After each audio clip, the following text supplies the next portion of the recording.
ഒറ്റയ്ക്കിരുന്ന് കരയുന്ന സമയത്തൊക്കെ ഇപ്പൊ ഞാൻ കരയുന്ന ആരെങ്കിലും കാണാനുണ്ടായിരുന്നെങ്കിൽ അങ്ങനെയൊക്കെ തോന്നും. ഇപ്പൊ നമ്മൾ വിഷമിക്കുന്നത് ഈ കരച്ചിലൊന്ന് കാണാൻ ആരെങ്കിലും ഉണ്ടായിരുന്നു അങ്ങനെയൊക്കെ തോന്നും. ഉറക്കെ സംസാരിക്കും നമ്മളോട് തന്നെയല്ല, ഞാൻ സംസാരിക്കുന്നത് വേറെ 5 ക്യാരക്ടേഴ്സ് ഉണ്ടാവും അവിടെ. അവരോട് ഉണ്ടാവില്ലെങ്കിൽ പോലും അവരോട് ഉണ്ട് എന്റെ മനസ്സിൽ. ഞാൻ അവരോട് സംസാരിക്കും. അങ്ങനെയൊന്നുമില്ല. ചില സമയത്ത് ഞാൻ ചിലപ്പോ ഈ പറഞ്ഞ പോലെ ക്രിസ്റ്റഫർ നോളന്റെ ഒരു സെറ്റിലായിരിക്കും, അവരടുത്ത് സംസാരിക്കുമ്പോ ഹേ ക്രിസ് അങ്ങനെയൊക്കെ ആയിരിക്കും. അപ്പൊ അതൊക്കെ ഓരോരോ ചെറുപ്പം തൊട്ടേയുള്ള വട്ടുകളാണ് അതൊക്കെ. ഈ കാമുകിയുടെ അടുത്ത് സംസാരിക്കുമ്പോൾ വോയിസ് ഞാൻ ശ്രദ്ധിച്ചിട്ടുണ്ട്. ഈ സാധനം ഡബിങ്ങിൽ കിട്ടിയിരുന്നെങ്കിലും പൊളിച്ചേന്ന് വിചാരിക്കില്ലേ? അതൊന്നും വരില്ല. ഓഫ്കോഴ്സ് അതൊന്നും വരില്ല. കരച്ചിലൊക്കെ ഒരു സെക്കൻഡ് നിർത്തി വെച്ചിട്ട് നല്ല ഭംഗിയുണ്ട് ഇപ്പൊ കാണാൻ, മിററിൽ നോക്കിയിട്ട് ആ കരയുന്ന കാണാൻ നല്ല രസമുണ്ട്, ഇതൊന്നും ഫ്രെയിമിൽ കിട്ടിയിരുന്നെങ്കിൽ. ഇതൊക്കെ എവിടെയെങ്കിലും നടക്കുന്ന കാര്യങ്ങളാണ്. ഭയങ്കര ഇമോഷണലി വളറബിൾ ആയിരിക്കുന്ന സമയത്ത് നമ്മൾ നീ പോടാന്ന് പറയുന്ന സമയത്ത് നമുക്ക് മര്യാദയ്ക്ക് കമ്മ്യൂണിക്കേറ്റ് ചെയ്യാൻ പറ്റിക്കോളന്നില്ല. ദേഷ്യം വരുമ്പോ കരയും, അതാണ് വേറെ പ്രശ്നം. ദേഷ്യമാണെങ്കിൽ സങ്കടമാണെങ്കിൽ കരച്ചിലാണ് മെയിൻ. ഇങ്ങനെയൊന്നും അല്ലടാ.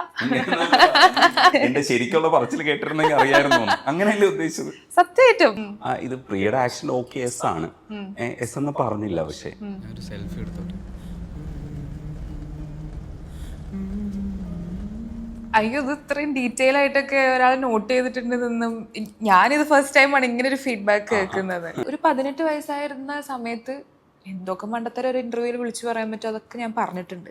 അപ്പൊ അതിനുള്ള ബാക്ക്ലാഷ് ഒക്കെ ഞാൻ ഏറ്റു വാങ്ങിയിട്ടുണ്ട്. സോ അതവിടെ കഴിഞ്ഞു.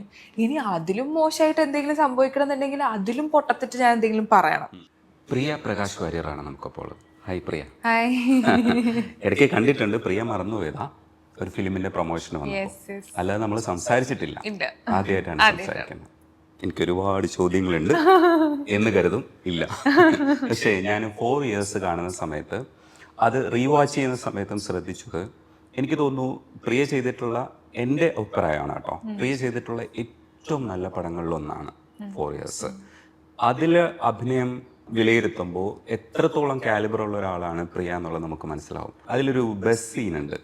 ബസ്സിൽ അവസാനം വരുന്ന സമയത്ത് അവൻ സെൽഫി എടുത്തോട്ടെ എന്ന് ചോദിക്കുന്നൊരു ആ സ്പേസിൽ ബസ്സിന്റെ ഒരു ചെറിയൊരു അനക്കമുണ്ട്. അതോടൊപ്പം തന്നെ ഈ പറയുന്ന ആൾക്ക് സമ്മതമാണോ ഇല്ലേ എന്നുള്ളത് നമുക്ക് ജഡ്ജ് ചെയ്യാൻ പറ്റുന്നില്ല. അപ്പോൾ സമ്മതമാണ്, പക്ഷെ അതൊരു ചെറിയ റിയാക്ഷൻ ഉണ്ട്. സമ്മതമാണെന്നുള്ളത് അത് ബസ്സിന്റെ കുലുക്കമാണോ അത് ഇയാളുടെ റിയാക്ഷൻ ആണോ എന്ന് അറിയാൻ പറ്റാത്ത സെറ്റിലാണ്. ഞാനൊരു സെൽഫി എടുത്തോട്ടെ. ആ മൊമെന്റ് കാണുമ്പോൾ നമുക്ക് മനസ്സിലാവും രഞ്ജിത് ശങ്കർ എത്രത്തോളം മിടുക്കുള്ള സംവിധായകനാണെന്ന് നമുക്കറിയാം. അതേപോലെ തന്നെ പ്രിയ എത്രത്തോളം നന്നായിട്ടാണ് അത് ചെയ്തിരിക്കുന്നത് എന്നുള്ളത്. ഞാനത് മോണിറ്ററിൽ എങ്ങനെയായിരിക്കും ജഡ്ജ് ചെയ്തത് എന്നുള്ളത് ഞാൻ എക്സൈറ്റഡ് ആയി നോക്കായിരുന്നു. ഇത് എങ്ങനെ ജഡ്ജ് ചെയ്യും? ഇത് പ്രിയയുടെ ആക്ഷൻ ഓക്കെ എസ് ആണ്, എസ് എന്ന് പറഞ്ഞില്ല. പക്ഷേ അതൊക്കെ ആ മൊമെന്റൊക്കെ എങ്ങനെയാണ് കമ്മ്യൂണിക്കേറ്റ് ചെയ്തത്? നിങ്ങൾ തമ്മിലുള്ള കമ്മ്യൂണിക്കേഷൻ എന്ത്? അയ്യോ, ഇത് ഇത്രയും ഡീറ്റെയിൽ ആയിട്ടൊക്കെ ഒരാൾ നോട്ട് ചെയ്തിട്ടുണ്ടെന്നും ഞാനിത് ഫസ്റ്റ് ടൈമാണ് ഇങ്ങനെ ഒരു ഫീഡ്ബാക്ക് കേൾക്കുന്നത്. പക്ഷെ 4 years ഓൾ ടുഗെദർ ഭയങ്കരമായിട്ട് ഹാർട്ടിട്ട് വർക്ക് ചെയ്തൊരു ഫിലിമാണ്. എനിക്ക് തോന്നുന്നു അതുകൊണ്ട് തന്നെ അത് നല്ല രീതിയിൽ കമ്മ്യൂണിക്കേറ്റ് ആവുന്നുണ്ട്. ഭയങ്കരമായിട്ട് നമ്മൾ പേഴ്സണലി ഇൻവോൾവ് ആയിട്ട് റൈറ്റിങ്ങിലാണെങ്കിലും. ആക്ച്വലി ആ ബസ് സീൻ എന്ന് പറയുന്നത് നമ്മൾ ഒരിക്കൽ ഷൂട്ട് ചെയ്തിട്ട് പിന്നെ അത് എന്തോ ഫോർ സം റീസൺ ഷൂട്ട് ചെയ്ത് കഴിഞ്ഞ് നമ്മൾ പാക്കപ്പ് പറഞ്ഞ്, അതായത് ലാസ്റ്റ് ഡേ ഓഫ് ഷൂട്ടാണ്, നാളെ എല്ലാവരും പിരിഞ്ഞു പോകാൻ നിൽക്കുന്ന ഒരു സിറ്റുവേഷനിലാണ് എനിക്കെന്തോ അത് എവിടെയോ എനിക്ക് പറയാൻ ആഗ്രഹമുള്ള സംഭവം വർക്ക് ഔട്ട് ആയിട്ടില്ല എന്ന് തോന്നുന്നിടത്ത് ഞാൻ സാറിൻ്റെ അടുത്ത് പാക്കപ്പ് പാർട്ടി നടന്നുകൊണ്ടിരിക്കുകയാണ്. സാറിൻ്റെ അടുത്ത് ഞാൻ പറഞ്ഞു, സർ നമുക്ക് ആ ക്ലൈമാക്സ് ഒന്ന് റീഷൂട്ട് ചെയ്താലോ? ഞാൻ അത്ര ഹാപ്പി അല്ല അതിൽ. കാരണം 4 years മൊത്തത്തിലൊരു കോൺവെർസേഷണൽ മൂവിയാണല്ലോ. അപ്പം അതിൻ്റെ എൻഡിങ് ഇനിയിപ്പോൾ ഒരു സീക്വൽ ഉണ്ടാവോ ഇല്ലേ എന്നൊന്നും അറിയില്ല. പക്ഷെ എന്നാൽ പോലും അതിലേക്കുള്ളൊരു ജേർണി ആയിട്ട് നമുക്ക് തോന്നണമല്ലോ. അപ്പം നമ്മൾ ഷൂട്ട് ചെയ്ത് വെച്ചത് എന്തോ എനിക്ക് ഞാൻ കമ്മ്യൂണിക്കേറ്റ് ചെയ്ത ഡയലോഗ്സ് ആണെങ്കിലും സർജാനോൻ്റെ ക്യാരക്ടർ പറഞ്ഞ ഡയലോഗ്സ് ആണെങ്കിലും എനിക്കതെന്തോ എവിടെയോ ഇമോഷണലി ഒരു കണക്ഷൻ കിട്ടിയിട്ടില്ല എന്നെനിക്ക് തോന്നി. എനിക്ക് ഞാൻ ഭയങ്കര ഹാർട്ടിട്ട് പെർഫോം ചെയ്ത ഒരു ക്ലൈമാക്സ് ആയിട്ട് എനിക്ക് തോന്നിയില്ല. ഞാൻ സാറിൻ്റെ അടുത്ത് പോയി പറഞ്ഞു, ഞങ്ങളെല്ലാവരും കൂട്ടത്തോടെ പോയി പറഞ്ഞു, സാർ ഇതൊന്ന് റീഷൂട്ട് ചെയ്താലോ? സാർ ലൈക്ക് എന്ത് പറ്റി? ഞാൻ പറഞ്ഞു എന്തോ വർക്ക് ആയിട്ടില്ല സാർ, എനിക്കെന്തോ ഹാപ്പി ആയിട്ടില്ല, ഒന്ന് വേറെ രീതിയിൽ നമുക്കൊന്ന് റൈറ്റിംഗ് ആണെങ്കിൽ ഒന്ന് വേറെ രീതിയിൽ ട്രൈ ചെയ്താലോ എന്ന് പറഞ്ഞിട്ട് നമ്മൾ അന്ന് രാത്രി പാക്കപ്പ് പാർട്ടീൻ്റെ ഇടയിൽ റൂമിൽ പോയി, സാറിൻ്റെ റൂമിൽ പോയി ഞങ്ങളെല്ലാവരും കോൺവെർസേഷൻ ഫുൾ ബ്രേക്ക് ചെയ്ത് റീബിൽഡ് ചെയ്ത് അങ്ങനെ ഒരു ദിവസം കൂടെ എക്സ്റ്റെൻഡ് ചെയ്ത് നമ്മൾ പിന്നെ ഷൂട്ട് ചെയ്ത പരിപാടിയാണ് അതിൻ്റെ ക്ലൈമാക്സ് എന്ന് പറയുന്നത്. സോ അത്രയും എന്താ പറയാ, ആ എഫേർട്ട് ഇട്ടത് ആൾക്കാർ നോട്ടീസ് ചെയ്യുന്നുണ്ട് എന്നുള്ളത് അറിയുമ്പോൾ എനിക്ക് ഭയങ്കര സന്തോഷമുണ്ട്. തീർച്ചയായിട്ടും നോട്ടീസ് ചെയ്തു. കാരണം സെറ്റിൽ ആയിട്ടുള്ള അഭിനയത്തെ നമ്മൾ കുറച്ചുകൂടെ ആക്സെപ്റ്റ് ചെയ്യുന്ന ഒരു കാലത്താണ് നമ്മളിപ്പോൾ ഉള്ളത്. ഇപ്പൊ സിനിമകളിൽ പണ്ടത്തെ പോലെ എക്സ്പ്രഷൻസ് ഇല്ല. ഇപ്പൊ എല്ലാം അറിയാം എന്താണെന്നുള്ളത്. ക്യാമറയെ മനസ്സിലാക്കുന്ന ആർട്ടിസ്റ്റുകൾ, അതിനെ ജഡ്ജ് ചെയ്യാൻ കഴിയുന്ന സംവിധായകര്, അതേപോലെ തന്നെ അതിന്റെ റിസൾട്ടിനെ സൂക്ഷ്മമായി അനലൈസ് ചെയ്യുന്ന പ്രേക്ഷകരും. അത് ഭയങ്കര സന്തോഷമാണ്. ഇപ്പം തന്നെ എക്കോ വിജയിക്കുന്ന സമയത്ത് കിഷ്കിന്ധാന്തം വിജയിച്ചൊരു സ്പേസിൽ നമുക്കൊരു ആശ്വാസമാണ്. ഈ പടങ്ങളൊക്കെ വിജയിക്കുമല്ലോ. അപ്പം ഈ 4 years ശരിക്കും OTT വരുമ്പോഴാണ് ശ്രദ്ധ നേടുന്നത് എന്നുള്ളത്. ഇപ്പോൾ പ്രിയ പറയുന്നത് പോലെ ചില പടങ്ങളൊക്കെ OTT വരുമ്പോഴാണ് ശ്രദ്ധ നേടുന്നത്. നമുക്കൊരു ഭയങ്കര സങ്കടമുള്ള കാര്യമാണ്. പക്ഷെ എക്കോ അത് അങ്ങനെ അല്ലാതെ തന്നെ ഗ്രൂപ്പ് അടിക്കുമ്പോൾ നമുക്ക് ഭയങ്കര ഒരു സന്തോഷമുണ്ട്. അപ്പം മലയാള സിനിമയിൽ അത്തരം പ്രതീക്ഷകൾ ഉള്ളത് കൂടെ പറയണം കേട്ടോ. ഈ 4 years ആദ്യന്തം ഒരു മീറ്റർ ഉണ്ട് ആ ക്യാരക്ടേഴ്സിന്റെ. കാരണം എപ്പോഴും അങ്ങനെയാണല്ലോ, ഒരു നഷ്ടപ്രണയം എന്ന് പറയുന്നതിന് ഒരു മൂഡുണ്ട്. ആ മൂഡിൽ പലതരത്തിലുള്ള കാര്യങ്ങൾ ഡിസ്കസ് ചെയ്യുമ്പോഴും ടോട്ടലി ആ സിനിമയുടെ ക്രാഫ്റ്റ് നോക്കുമ്പോൾ മനസ്സിലാവുന്ന ആ മൂഡ് അങ്ങനെ തന്നെ നിർത്തിയിട്ടുണ്ട്. ഇത് മീറ്റർ പിടിക്കുക എന്ന് പറയുന്നത് പ്രിയ അത്ര എക്സ്പീരിയൻസ് ഉള്ള ഒരു ആർട്ടിസ്റ്റ് അല്ല. സർജാനും അതെ, അത്രയും എക്സ്പീരിയൻസ് ഇല്ല. പക്ഷെ നല്ല ആർട്ടിസ്റ്റുകളാണ്. പക്ഷെ ഈ മൂഡ് എങ്ങനെയായിരിക്കും വന്നുകൊണ്ടിരിക്കുന്നത് എന്നുള്ളത് നിങ്ങൾക്ക് ജഡ്ജ് ചെയ്യാൻ പറ്റുന്നുണ്ടായിരുന്നോ? അതേ പൂർണ്ണമായിട്ട് വിശ്വസിച്ച് നിൽക്കുകയായിരുന്നോ? ഞാൻ ആക്ച്വലി ആദ്യത്തെ ദിവസം ഷൂട്ട് ചെയ്ത് കഴിഞ്ഞപ്പം ഓൾ ഓക്കെ ആയിരുന്നു. ഫസ്റ്റ് ഡേ ഷൂട്ട് ചെയ്ത് കഴിഞ്ഞപ്പോൾ രഞ്ജിത്ത് സാറും ഭയങ്കര ഹാപ്പി ആയിരുന്നു. ഇതേ മീറ്റർ പിടിച്ചാൽ മതി എന്ന് പറഞ്ഞിരുന്നു. പിന്നെ ഗായത്രി എന്ന് പറയുന്ന ക്യാരക്ടറിലേക്കും കാസ്റ്റ് ചെയ്തപ്പോൾ തൊട്ട് സാർ എൻ്റെ അടുത്ത് ഇതിൽ പ്രിയയ്ക്ക് എന്തൊക്കെ ആഡ് ചെയ്യാൻ പറ്റും, what do you think her characteristics are, എന്ത് നേച്ചറുള്ള കുട്ടിയായിരിക്കും, ഒരു ബേസിക് ഐഡിയ പുള്ളിക്കാരൻ എനിക്ക് തന്നതിന് ശേഷം എന്നെ കൊണ്ട് എന്തൊക്കെ ആഡ് ചെയ്യാൻ പറ്റും എന്നുള്ളതും ചോദിച്ചിരുന്നു. അപ്പോൾ പല സീൻസിലായിട്ടും ഗായത്രി ക്യാൻഡിൽ കത്തിച്ചിരിക്കുന്നുണ്ട്, സെൻസ് ഇഷ്ടപ്പെടുന്ന ഒരാളാണ്. അപ്പം ഇങ്ങനത്തെ സട്ടിൽ സാധനങ്ങളൊക്കെ എനിക്കിഷ്ടമുള്ള കാര്യങ്ങൾ ഞാൻ കോൺട്രിബ്യൂട്ട് ചെയ്തതാണ് ഗായത്രി എന്ന് പറയുന്ന ഒരു ക്യാരക്ടറിൽ. ഗായത്രി എഴുതും.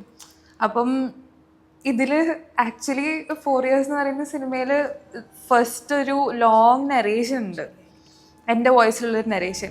ചിലർക്ക് ഒന്നും മനസ്സിലാക്കാനുള്ള കഴിവുണ്ടാവില്ല, ചിലർക്ക് മനസ്സിലാക്കാൻ താല്പര്യം. അത് ആക്ച്വലി ഞാൻ എഴുതിയതാണ്. ഞാൻ എഴുതിയൊരു ഇംഗ്ലീഷ്, ഞാൻ സ്ക്രിബിൾ ചെയ്യുന്ന ഒരാളാണ്. അപ്പം ഇംഗ്ലീഷിൽ ഞാൻ എഴുതിയൊരു ഹൈക്കു എന്ന് വേണമെങ്കിൽ പറയാം. അതിനെ സാർ മലയാളത്തിലേക്ക് ഞാൻ അയച്ചു കൊടുത്തപ്പോൾ അതിനെ മലയാളത്തിലേക്ക് ട്രാൻസ്ലേറ്റ് ചെയ്തിട്ടാണ്. അങ്ങനെ പലയിടത്തുമായിട്ട് നമ്മൾ ഹൈക്കു കവിതകൾ യൂസ് ചെയ്തിട്ടുള്ളത് ഞാൻ എഴുതിയിട്ടുള്ളതാണ്.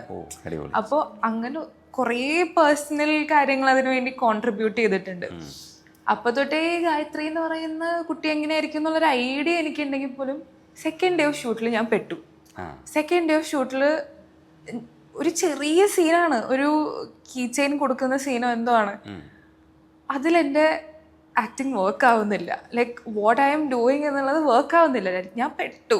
രഞ്ജിത്ത് സാർ വാസ് ലൈക്ക് എന്താ അത് ഇങ്ങനെയല്ല അങ്ങനെ. അപ്പം എനിക്ക് തീരെ പറ്റുന്നില്ല. ഞാൻ എന്തൊക്കെയോ ചെയ്യുന്നുണ്ട്, ഒന്നും വർക്ക് ആവുന്നില്ല. ഭാഗമൊത്തത്തിൽ ഞാൻ ഭയങ്കര ഡൗൺ ആയിപ്പോയി. സെക്കൻഡ് ഡേ ആയിട്ടുള്ളൂ. ഫസ്റ്റ് ഡേ ഭയങ്കര അടിപൊളി റെസ്പോൺസ് ഒക്കെ കിട്ടിയിട്ട് സെക്കൻഡ് ഡേ ആയപ്പോഴത്തേക്ക് ഇങ്ങനെ. അപ്പം എനിക്ക് വേറെ നിവൃത്തി ഉണ്ടായില്ല. ഞാൻ സാറിൻ്റെ അടുത്ത് പോയിരുന്നിട്ട് ഞാൻ പറഞ്ഞു, സാർ എന്താണ് ഞാൻ മാറ്റിപ്പിടിക്കേണ്ടത് എന്നുള്ളത് എനിക്കൊന്ന് വ്യക്തമായിട്ട് പറഞ്ഞു തരുമോ? ഗായത്രി എന്ന് പറയുന്ന കുട്ടി ഇന്ന മീറ്ററിലാണ് നിൽക്കുന്നത് എന്നുള്ളതാണ് ഇപ്പം ഞാൻ മനസ്സിലാക്കിയിട്ടുള്ളത്. അതിലെന്താണ് ചേഞ്ച് ചെയ്യേണ്ടത് എന്നുള്ളതൊന്ന് പറഞ്ഞു തരുമോ എന്ന് ചോദിച്ചു. അപ്പോൾ പുള്ളിക്കാരൻ പറഞ്ഞു, ഒറ്റ കാര്യമുള്ളൂ പ്രിയ സംസാരിക്കുമ്പോൾ യൂസ് ചെയ്യുന്ന എക്സ്പ്രഷൻസ്, ഫേഷ്യൽ എക്സ്പ്രഷൻസ് ഭയങ്കര എവിഡൻ്റ് ആണ്. അല്ലെങ്കിൽ eyes and eyebrows speak a lot when you speak. എൻ്റെ ഗായത്രി അത്ര എക്സ്പ്രസീവ് അല്ല. അവൾ ഭയങ്കര സട്ടിലായിട്ടുള്ളൊരു കുട്ടിയാണ്. ഐബ്രോസ് അധികം അനങ്ങില്ല, കണ്ണധികം എക്സ്പ്രസീവ് അല്ല. പക്ഷെ എന്നാൽ കമ്മ്യൂണിക്കേറ്റ് ചെയ്യേണ്ടത് കമ്മ്യൂണിക്കേറ്റ് ചെയ്യുന്നൊരു, അതാണ് എൻ്റെ ക്യാരക്ടർ എന്ന് പറഞ്ഞു. ആ ഒരു ബ്രീഫ് കിട്ടിയതിന് ശേഷം ഞാൻ പിന്നെ പോയി ചെയ്തതൊക്കെ ഓക്കെയാണ്. പിന്നെ അങ്ങോട്ട് ഓക്കെയാണ്. എനിക്ക് മനസ്സിലായി കണ്ണധികം യൂസ് ചെയ്യണ്ട, പുരിക അധികം യൂസ് ചെയ്യണ്ട. ഞാൻ എത്ര എക്സ്പ്രസീവ് ആണോ അത്ര എക്സ്പ്രസീവ് ആവേണ്ട കാര്യമില്ല ആ ക്യാരക്ടർ എന്നുള്ളത്. അപ്പൊ അതൊന്ന് ടോൺ ഡൗൺ ചെയ്തപ്പോൾ പിന്നെ അങ്ങോട്ട് മീറ്റർ സെറ്റായി. പ്രിയ പറയുന്നത് കേൾക്കുമ്പോൾ ഒരു ക്രിയേറ്റിവിറ്റിക്കകത്ത് നമ്മളൊക്കെ എങ്ങനെയാണ് യഥാർത്ഥത്തിൽ ഇടപെടേണ്ടതെന്നുള്ളതിൻ്റെ കറക്റ്റ് നറേഷനാണ് ഈ കേൾക്കുന്നത്. സിനിമ എങ്ങനെയാണ് സംഭവിക്കേണ്ടതെന്നാണ് എൻ്റെയും മനസ്സിലെ ആഗ്രഹം എന്ന് പറയുന്നത്. അപ്പോൾ അതിൽ പങ്കെടുക്കുമ്പോൾ ഈ സജഷൻസ് ഒക്കെ വാങ്ങിക്കുന്ന സംവിധായകരോടൊപ്പം നിൽക്കുന്നത് ഭയങ്കര സന്തോഷമാണ്. ഈ ധനുഷിൻ്റെ നീക്കിലെത്തുന്ന സമയത്ത് ധനുഷ് അത്യാവശ്യം എക്സ്പീരിയൻസ്ഡ് ആയിട്ടുള്ള ആക്ടറാണ്, സംവിധായകനാണ്, എല്ലാ മേഖലയിലും കൈവയ്ക്കുക, എഴുതുക, പാടുക, ഇങ്ങനെ എന്തൊക്കെ പരിപാടി സിനിമയിലുണ്ടോ അതൊക്കെ ട്രൈ ചെയ്യണമെന്ന് ആഗ്രഹിക്കുന്ന മനുഷ്യനാണ്. എങ്ങനെയാണ് സെറ്റിൽ ഇത് ആക്ട് ചെയ്ത് കാണിച്ചു തന്നിട്ടുണ്ടോ, അതേ അസോസിയേറ്റ്സ് ഒക്കെ മാത്രം സംസാരിക്കുന്ന ഒരു പരുവത്തിലായിരുന്നു ഷൂട്ട് നടന്നുപോയത്? അല്ല, ആക്ച്വലി ഫസ്റ്റ് തൊട്ടേ ഒരു ഇനീഷ്യൽ നരേഷൻ തൊട്ടേ സാർ തന്നെയാണ് എൻ്റെ അടുത്ത് സംസാരിച്ചിട്ടുള്ളത്. സാറിനെ ഫസ്റ്റ് ടൈം മീറ്റ് ചെയ്യാൻ പോയപ്പോഴും സാർ എനിക്ക് ഫുൾ സ്റ്റോറി നെറേറ്റ് ചെയ്ത് തന്നു. ആ നെറേഷനിൽ എനിക്ക് എന്താ പറയുക, ഫുൾ കഥ കാണാന്നുള്ളതാണ്. Because he's performing in front of you. നമുക്ക് ആ കഥയോട് ഒരിക്കലും നോ പറയാൻ പറ്റില്ല, കാരണം പുള്ളിക്കാരനാണ് അത് പെർഫോം ചെയ്ത് കാണിച്ചു തരുന്നത്. അപ്പം അത്ര എക്സ്ട്രോർഡിനറി ആയിട്ട് നമുക്ക് തോന്നും പുള്ളിക്കാരനത് നമുക്കത് കാണിച്ചു തരുമ്പോൾ. അത് കഴിഞ്ഞിട്ട് പിന്നെ ഞാൻ ഇന്നായതിനു ശേഷം ഒരു 3 hour ലോങ് നെറേഷനാണ് ധനുഷ് സാർ ഞങ്ങളെല്ലാവരെയും വിളിച്ചിരുത്തിയിട്ട് തരുന്നത്. അപ്പോൾ തന്നെ ഞാൻ നീക്കിൻ്റെ, അതായത് മേ ബി തിയേറ്ററിൽ വന്നതിലും ഒരു ബെറ്റർ വേർഷൻ ഞാൻ ഓൾറെഡി കണ്ടു കഴിഞ്ഞു. ആക്ച്വൽ പടത്തിൽ ഞങ്ങളൊക്കെയാണല്ലോ അഭിനയിക്കണത്, പക്ഷേ സാർ ഇരുന്ന് നെറേറ്റ് ചെയ്യുമ്പോൾ എല്ലാ ക്യാരക്ടേഴ്സിനെയും സാർ അഭിനയിച്ച് കാണിച്ചു കഴിഞ്ഞു. അപ്പം എൻ്റെ തലയിൽ എപ്പോഴും നീക്ക് എന്ന് പറയുന്നത് സാർ ആ പറഞ്ഞ ആ ഒരു 3 hours ആണ് എനിക്ക് Nick. Because that is the best version of Nick. അപ്പം തുടക്കം തൊട്ടേ ക്യാരക്ടർ എന്താണെന്നുള്ളതൊക്കെ പറഞ്ഞു തന്നിരുന്നു. ആൻഡ് ഈ പറഞ്ഞ പോലെ തന്നെ നമ്മൾ സെറ്റിൽ ഉണ്ടാവുന്ന സമയത്ത് എന്തെങ്കിലും ഒരു പൊടിക്ക് അപ്പ് ഓർ ഡൗൺ ആണെന്നുണ്ടെങ്കിൽ സാർ പറയും, ആ സാധനം കുറച്ചോ ഈ സാധനം ഒന്ന് കൂട്ടിക്കോ എന്നുള്ളത്. ഇപ്പം സാറിന് അറിയാം എന്താണ് കറക്റ്റായിട്ട് സാറിന് വേണ്ടത് എന്നുള്ളത്. അപ്പം അതിൻ്റെ അപ്പുറത്തേക്കോ അതിൽ കുറവോ ഇല്ല. അപ്പം കറക്റ്റായിട്ട് ഇപ്പോൾ ഒരു ഡയലോഗിൽ എന്തൊരു വാക്കാണ് നമ്മൾ എംഫസൈസ് ചെയ്യേണ്ടത് എന്നുള്ളത് വരെ പുള്ളിക്കാരൻ പറയും. ഈ പറഞ്ഞ ഡയലോഗിൽ ഈ വാക്ക് എംഫസൈസ് ചെയ്ത് പറയണം എന്നുള്ളത്. അപ്പം പുള്ളിക്കാരൻ അത്രയും ഇൻവോൾവ് ആയിട്ടുള്ളൊരു ഫിലിം മേക്കറാണ്. അല്ലാതെ നമുക്ക് അസോസിയേറ്റിൻ്റെ അടുത്തോ ഡയറക്ഷൻ ടീമിൻ്റെ അടുത്തോ സംസാരിക്കേണ്ട ആവശ്യമേ ഇല്ല. എന്ത് ഡൗട്ട് ഉണ്ടെങ്കിലും സാറിൻ്റെ അടുത്ത് തന്നെ ഡയറക്റ്റ്ലി ചോദിക്കാം. പിന്നെ എനിക്ക് ഭയങ്കര ഫ്രീഡം ഉണ്ടായിരുന്നു ആ സെറ്റിൽ. എനിക്കങ്ങനെ അഭിനയിച്ച് കാണിച്ചു തരിക അങ്ങനെ ഒന്നും ഉണ്ടായിരുന്നില്ല. പ്രിയക്ക് എന്താണ് തോന്നുന്നത്, പ്രിയ അത് ചെയ്താൽ മതി, എന്തെങ്കിലും കറക്ഷൻസ് ഉണ്ടെങ്കിൽ അത് ഞാൻ പറയാം എന്നുള്ള രീതിയിലായിരുന്നു. നിങ്ങൾ കുറെ മലയാളി ആർട്ടിസ്റ്റുകളും അതിനകത്ത് വരുമ്പോൾ അതെ അതെ ഒത്തിരി മലയാളി ആർട്ടിസ്റ്റ് ഉണ്ടായിരുന്നു. പ്രിയ അതുമല്ല, പ്രിയ എല്ലാ ഭാഷകളിലും ഇപ്പോൾ 5 ഭാഷകളിൽ ചെയ്ത് കഴിഞ്ഞു. ഹിന്ദി, തെലുങ്കു ഒക്കെ ചെയ്യുമ്പോൾ നമ്മളവിടെ പോയിട്ട് ചെയ്യുന്നത് പുതിയ കാര്യമൊന്നുമല്ല. പക്ഷെ നമ്മൾ കുറെ പിള്ളേര് ഇപ്പൊ കൂടുതലാണ് അവിടെ. അപ്പൊ നിങ്ങൾ എല്ലാവരും കൂടെ ഒരു സെറ്റിൽ വെച്ച് കാണുമ്പോൾ ഉണ്ടാവുന്ന ഒരു സന്തോഷമില്ലേ? അപ്പം നിങ്ങൾ 3-4 പേരുണ്ടായിരുന്നല്ലോ അതിനകത്ത്. പക്ഷെ എനിക്ക് എന്താന്ന് വെച്ചാൽ ഞാൻ ഇവരുടെ കൂടെ ഒന്നുള്ള ഇല്ല.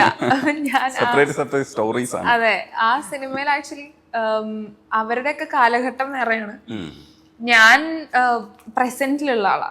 ഇവരൊക്കെ പാസ്റ്റ് സ്റ്റോറി നെറേറ്റ് ചെയ്യുമ്പം വരുന്ന ആൾക്കാരാണ്. അപ്പം ഞങ്ങളുടെ ഷൂട്ട് സ്കെഡ്യൂൾസ് ഒക്കെ ഭയങ്കര ഡിഫറെന്റ് ആയിരുന്നു. ഞാൻ ആക്ച്വലി ആകെ ഒരു കൂടിപ്പോയൊരു 10 days ഷൂട്ട് ചെയ്തിട്ടുള്ളൂ. അവര് പ്രോബബ്ലി ഒരു 2 months ഓർ അത്രയും ടൈം സ്പാൻ അവർ സ്പെൻഡ് ചെയ്തിട്ടുണ്ട് ഒരുമിച്ച്. അപ്പം ഞാൻ ഇടയ്ക്ക് ഇങ്ങനെ ഗസ്റ്റ് അപ്പിയറൻസ് പോലെ പോകുമ്പോഴാണ് ഇവരെ കാണാറ്. അപ്പം അധികം ടൈം അവരുടെ കൂടെ സ്പെൻഡ് ചെയ്യാൻ എനിക്കുണ്ടായിട്ടില്ല. But they are all a gang.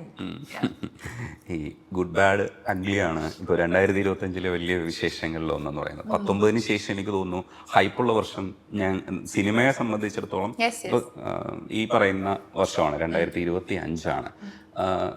ഈ അജിത്തിന്റെ കൂടെ കോംബോ ചെയ്യുന്ന സമയത്ത് പിടിച്ചോണ്ടൊക്കെ പോകുന്ന സീനിലൊക്കെ എങ്ങനെയായിരുന്നു ഫീൽ ചെയ്തിരുന്നത്? കാരണം സെറ്റാണ്, പക്ഷെ എങ്കിലും ഇത്രയും വലിയൊരു ആർട്ടിസ്റ്റിന്റെ കൂടെ നമ്മളിങ്ങനെ കൈയൊക്കെ പിടിച്ചു പോകാൻ കഴിയാന്നൊക്കെ പറയുന്ന സീനൊക്കെ വരുന്ന ഭയങ്കര രസമുള്ളൊരു പരിപാടിയില്ലേ? എങ്ങനെയാ അത് എൻജോയ് ചെയ്തത്? ഞങ്ങൾ ഷൂട്ട് ചെയ്യുന്നതിന് മുന്നേ തന്നെ അജിത് സാർ ഓൾറെഡി സെറ്റിലുണ്ടല്ലോ. അപ്പം പലപ്പോഴായിട്ട് അജിത് സാറിനെ ഓൾറെഡി കണ്ടിരുന്നു, സംസാരിച്ചിരുന്നു. അപ്പം ഭയങ്കര കംഫർട്ടബിൾ ആയിരുന്നു ഓൾറെഡി ആ സമയം ആയപ്പോഴത്തേക്കും. പക്ഷെ എനിക്കറിയില്ലായിരുന്നു സാറിൻ്റെ കൂടെ എനിക്ക് കോമ്പിനേഷൻ ഉണ്ട് എന്നുള്ളത്. അപ്പം ഞാൻ ഡാൻസ് ഷൂട്ട് ചെയ്തതിന് ശേഷം ഞാൻ നോക്കുമ്പോൾ ഹാഫ് ഡേ ആയപ്പോഴത്തേക്ക് അജിത് സാർ സെറ്റിൽ വന്നിരിപ്പുണ്ട്. അപ്പോഴാണ് ആദിക്കം എന്ന് പറയുന്നത് ഇന്ന് സാറിൻ്റെ കൂടെ ഒരു കോമ്പിനേഷൻ ഉണ്ട്. ഞാനിങ്ങനെ എനിക്ക് ഡയലോഗ്സ് ഒന്നും തരും, ഞാൻ പ്രിപ്പയർ ചെയ്യട്ടെ, സാറിന് മുന്നിൽ നിന്നിട്ട് എനിക്ക് എന്താ തപ്പാൻ പറ്റില്ല, അവരൊന്ന് ഇല്ലില്ല അതൊക്കെ നമുക്ക് ഓൺ ദ സ്പോട്ട് ചെയ്യാം എന്ന് പറഞ്ഞ് അങ്ങനെ സാറ് വന്ന് നമ്മളൊരു ഷോട്ടിന് മുന്നേ ഒരു 5-10 മിനിറ്റ് നമ്മൾ തന്നെ അങ്ങോട്ടും ഇങ്ങോട്ടും ആദ്യമുണ്ട്, ഞാനുണ്ട്, അജിത് സാറുണ്ട്, നമ്മൾ അങ്ങോട്ടും ഇങ്ങോട്ടും തന്നെ ഡിസ്കസ് ചെയ്യാണ്. പ്രിയ എങ്ങനെയായിരിക്കും പറയുന്നത്, അപ്പോൾ ഞാൻ ഇങ്ങനെയായിരിക്കും സാർ പറയുന്നത്, ഓക്കെ അപ്പോൾ പ്രിയ എങ്ങനെ പറയുമ്പോൾ ഞാൻ ഇങ്ങനെ ചെയ്യാം, അല്ലെങ്കിൽ എനിക്ക് ആ നേരത്തെ എന്താണ് തോന്നുന്നത് അങ്ങനെ ചെയ്യാം. പിന്നെ ഒരു 5-10 മിനിറ്റ് ഡിസ്കഷൻ കഴിഞ്ഞ് നമ്മൾ ആ ഷോട്ടും എടുത്തു. ആൻഡ് അതിൽ സാർ എൻ്റെ തലയിൽ കൈവെക്കുന്ന ഒരു സീനുണ്ട് ഞങ്ങൾ സംസാരിച്ചുകൊണ്ടിരിക്കുമ്പോൾ. അതൊക്കെ എനിക്ക് ഭയങ്കര സർപ്രൈസിങ് ആയിട്ട് തോന്നി. അപ്പം എനിക്ക് ആക്ച്വലി അജിത് സാറിന് അനുഗ്രഹം കിട്ടിയ പോലെ ഉണ്ട്. അപ്പം അതൊക്കെ സാറ് ഇംപ്രവൈസ് ചെയ്യുന്നതാണ് ആ ഒരു മിനിറ്റിൽ തന്നെ. അപ്പോൾ സാർ എന്ത് ചെയ്യുന്നു നമ്മൾ അതിൻ്റെ കൂടെ ഗോ ദ ഫ്ലോ എന്നുള്ള പോലെ അങ്ങ് പോയാൽ മതി. അങ്ങനെ ഭയങ്കര പ്ലാനിങ് ഒന്നും ഇല്ല. അത് ടോട്ടൽ വെടിയും പോകുകയുള്ളൊരു സിനിമയാണ് കേട്ടോ. ആ തുടക്കം മുതൽ എൻഡ് വരെ ഒരു ഫ്രെയിം ഇത് എങ്ങനെയൊക്കെ കട്ട് ചെയ്തു എന്ന് അറിഞ്ഞൂടോ, എന്തൊക്കെ ഷോർട്ടാണ് ഇതിനകത്ത് വെച്ചേക്കുന്നതെന്ന് അറിഞ്ഞൂടോ, അത്രയും വലിയൊരു സിനിമ. ഈ തിയേറ്ററിൽ എങ്ങനെയാ പ്രിയ കാണുന്ന സമയത്ത് തിയേറ്ററിൽ എന്താ തോന്നിയത്? എന്റെ ഫസ്റ്റ് എവർ എക്സ്പീരിയൻസ് ആയിരുന്നു അത്. ചെന്നൈയിലാണ് കണ്ടത്, ഒരു ഇന്റർവ്യൂവിൽ പറയുന്നുണ്ടായിരുന്നു. വേറെ തന്നെ എക്സ്പീരിയൻസ് ആയിരുന്നു. Like I have never experienced anything like that before. അവിടുത്തെ ഒരു മാഡ്നെസ്, അല്ലെങ്കിൽ സിനിമ എന്ന് പറയുമ്പം, അല്ലെങ്കിൽ നായകന്മാരെന്ന് പറയുമ്പോഴൊരു വേർഷിപ്പ് സെനാരിയോ വേറെ തന്നെയാണല്ലോ. അപ്പോൾ ഭയങ്കര രസമായിരുന്നു അവിടെ ആക്ച്വലി കാണണം. They had care packets for people. അതായത് ചെറിയൊരു പാക്കറ്റിലൊരു കുപ്പി വെള്ളം, ഇനി എങ്ങാനും അലറി വിളിച്ച് തൊണ്ട പൊട്ടിയാൽ ഒരു വിക്സ്, ഇങ്ങനെയൊക്കെ ഉണ്ട്. ഇതൊക്കെ ഡിസ്ട്രിബ്യൂട്ട് ചെയ്തോണ്ടിരിക്കുകയാണ്. ഇതൊക്കെ കൊടുക്കണമെന്നേ. പിന്നെ എന്താ പറയാ, ഒരു കളർഫുൾ സ്ട്രിപ്പ് ബാൻഡ് നിങ്ങൾക്ക് സെലിബ്രേറ്റ് ചെയ്യാൻ. അപ്പം പാട്ടൊക്കെ വരുമ്പോൾ മൊത്തം ഓഫാവും. പിന്നെ അത് ഡിസ്കോ ലൈറ്റ്സ് ആണ് തിയേറ്ററിൻ്റെ അകത്ത്. അപ്പം അങ്ങനെയൊന്നും ഞാൻ ലൈഫിൽ കണ്ടിട്ടില്ല. So it was another experience altogether. സിനിമേനെ ആസ്വദിക്കുക എന്നുള്ളതിൻ്റെ അപ്പുറത്തേക്ക് അജിത് സാറിൻ്റെ എന്താ പറയുക ഫാൻസ് അജിത് സാറിനെ സെലിബ്രേറ്റ് ചെയ്യുന്നത് ആസ്വദിക്കുക എന്നുള്ളതായിരുന്നു ഫസ്റ്റ് ഷോയിൽ ഞാൻ ചെയ്തത്. സിനിമയിൽ എൻ്റെ ക്യാരക്ടർ എന്താണ്, അതിനെ കീറി മുറുക്കി എങ്ങനെ ചെയ്തിട്ടുണ്ട് എന്നുള്ളതൊന്നും നോക്കാൻ എനിക്കൊരു ഗ്യാപ്പേ കിട്ടിയിട്ടില്ല. കാരണം അവിടെ അത്രയും സെലിബ്രേഷനാണ് ഫുൾ തിയേറ്ററിൽ. സോ അത് എൻജോയ് ചെയ്യുക എന്നുള്ളതായിരുന്നു ഞാൻ ഫസ്റ്റ് ഷോയിൽ ആക്ച്വലി ഇത് ചെയ്തത്. ഞാനും അമ്മയും അനിയനും ഉണ്ടായിരുന്നു. ഞങ്ങളിങ്ങനെ ഇവിടെ എന്താ നടക്കണത് അങ്ങനെയായിരുന്നു ഞങ്ങൾ കണ്ടുകൊണ്ടിരുന്നത്. പിന്നെ അത് കഴിഞ്ഞ് തിരിച്ച് കൊച്ചിയിലേക്ക് വന്ന് ഫ്രണ്ട്സിൻ്റെ കൂടെയൊക്കെ ഇരുന്ന് കണ്ടപ്പോഴാണ് എനിക്ക് ആ ചമ്മലൊക്കെ അടിച്ചു തുടങ്ങി. അയ്യോ ഞാൻ സ്ക്രീനിൽ അങ്ങനെയുള്ള സാധനം വന്നു തുടങ്ങിയത്. ഫസ്റ്റ് ഷോയിൽ ഞാൻ ഇതൊന്നും ബോധേഡായിരുന്നില്ല. ഭയങ്കര എൻജോയ് ചെയ്ത് തിയേറ്ററിൽ.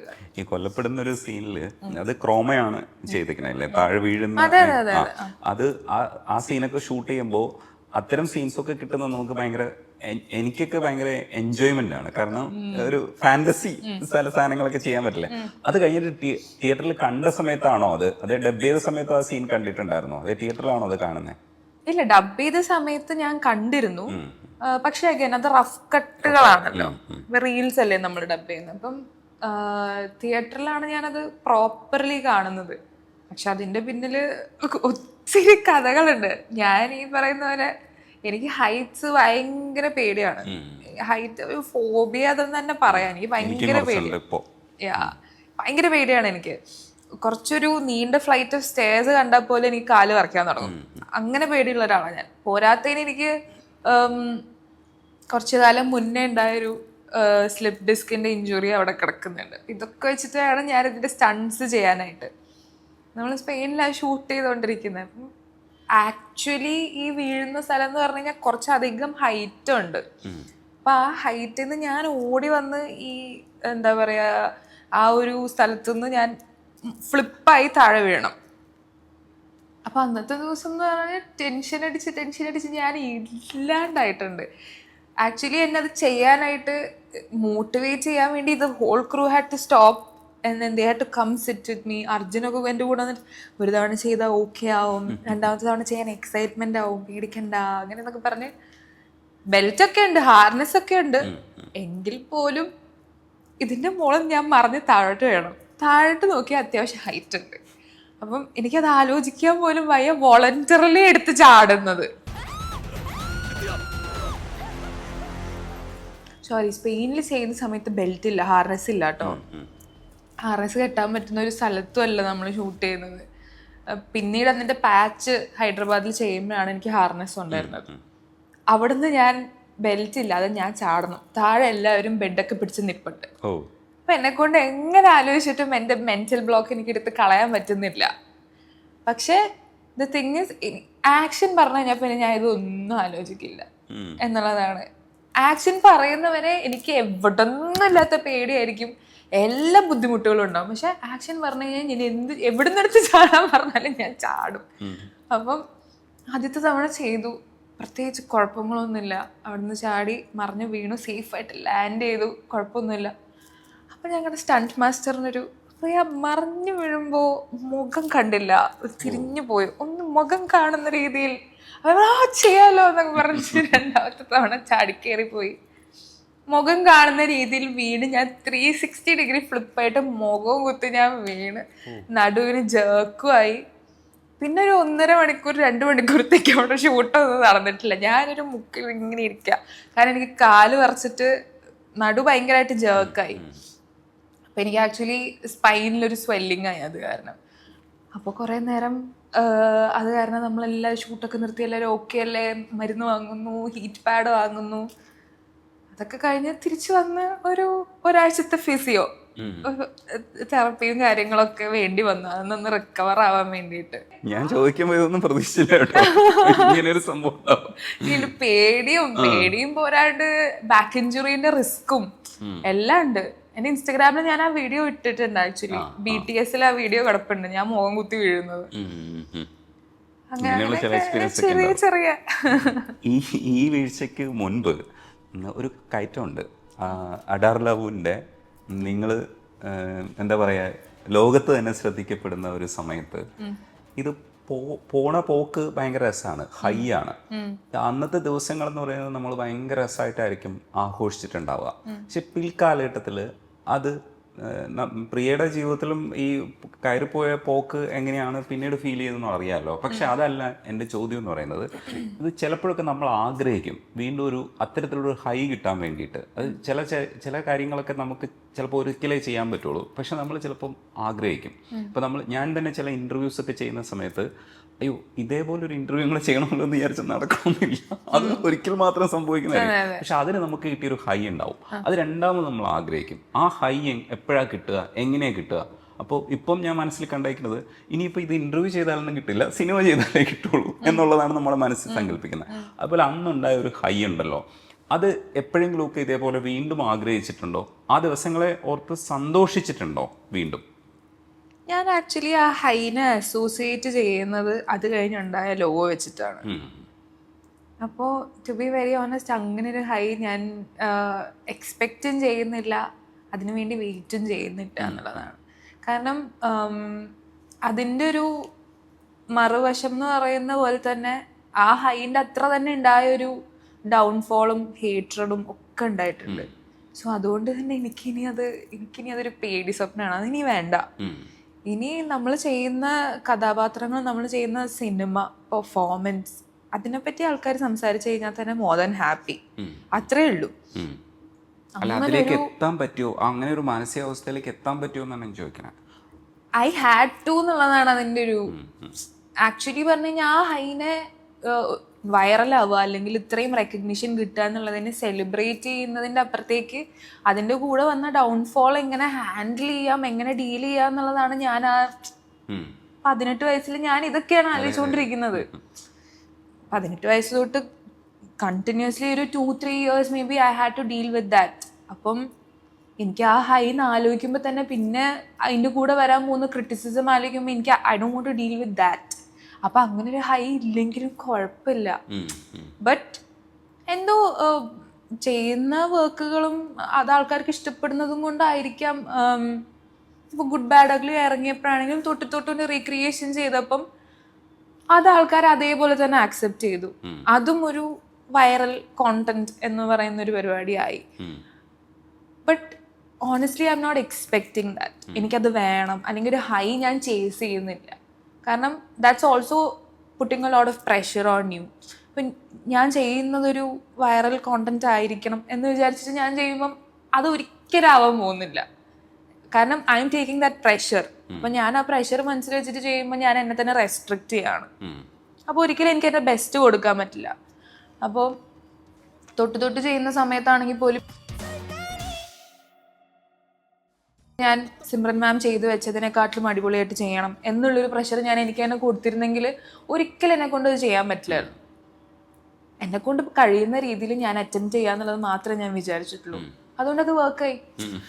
അപ്പം I don't think chasing that high or ആ ഒരു തിങ് വർക്ക്സ് ഫോർ മീ. ഈ തൊട്ട് വേഷം പോലെ ഒരു സോങ് നമുക്ക് കിട്ടുന്നത് ജീവിതത്തിലെ വലിയ ഭാഗ്യങ്ങളിൽ ഒന്നാണ്.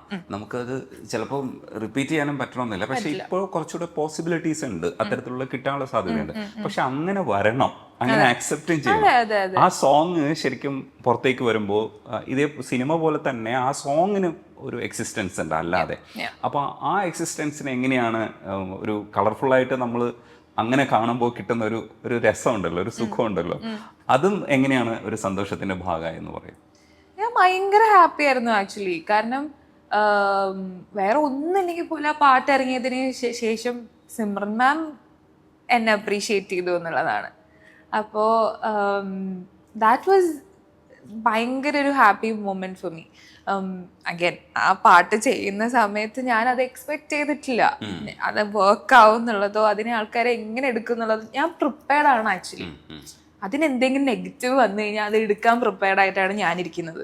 പക്ഷെ അത് പോസിറ്റീവ്ലി വർക്ക് ആയി കഴിഞ്ഞാൽ എങ്ങനെ ഉണ്ടാവും എന്നുള്ളതിനെ പറ്റി ഞാൻ ആ ഏരിയയിലേക്ക് ചിന്തിക്കുന്നില്ല. അത് വരികയാണെങ്കിൽ അതിന്റെ വഴിക്ക് നടന്നോട്ടെ എന്നുള്ളതിന്റെ അപ്പുറത്തേക്ക് I M always prepared for the worst. ഇപ്പൊ എന്തെങ്കിലും നെഗറ്റീവ് വന്നാൽ ഇത് ഇങ്ങനെ എടുക്കാൻ പഠിക്കണം എന്നുള്ളതിനെ കുറിച്ചാണ് ഞാൻ കൂടുതൽ ബോധേഡാവുന്നത്. കാരണം അങ്ങനെയാണ് പാറ്റേണുകളൊക്കെ. അപ്പോൾ അത് പോസിറ്റീവ്ലി വർക്ക്ഔട്ട് ആയപ്പം എനിക്ക് ഭയങ്കര I was very happy about it. And Simran ma'am എനിക്കൊരു ഫീഡ്ബാക്ക് തരുകയും ഞങ്ങൾ അങ്ങോട്ടും ഇങ്ങോട്ടും സംസാരിക്കുകയൊക്കെ ചെയ്തപ്പം എനിക്ക് ഭയങ്കര പുള്ളിക്കാരി ഇങ്ങനെ ഭയങ്കര സ്വീറ്റായിട്ട് പലയിടത്തും എന്നെപ്പറ്റി പറയുന്നത് ഞാൻ കേട്ടു, ഇന്റർവ്യൂസിലും കാര്യങ്ങളിലും. അതിനുശേഷം I got to meet her. ഈ അടുത്ത് ചെന്നൈയിലൊരു അവാർഡ് ഫംഗ്ഷന് വേണ്ടി പോയപ്പം എനിക്ക് അവാർഡ് തരാൻ വേണ്ടിയിട്ട് സിമ്രൻ മാം വന്നു, എന്നെ കാണാൻ വേണ്ടി, എന്നെ മീറ്റ് ചെയ്യാൻ വേണ്ടി വന്നു. സോ അതൊക്കെ എനിക്ക് ഭയങ്കര ഹാപ്പി ആയിട്ട് ഉള്ള മെമ്മറീസ് ആണ്. ഈ നമ്മൾ മലയാളി ആർട്ടിസ്റ്റുകൾക്ക് കിട്ടുന്ന ഒരു ഹൈപ്പുണ്ട്.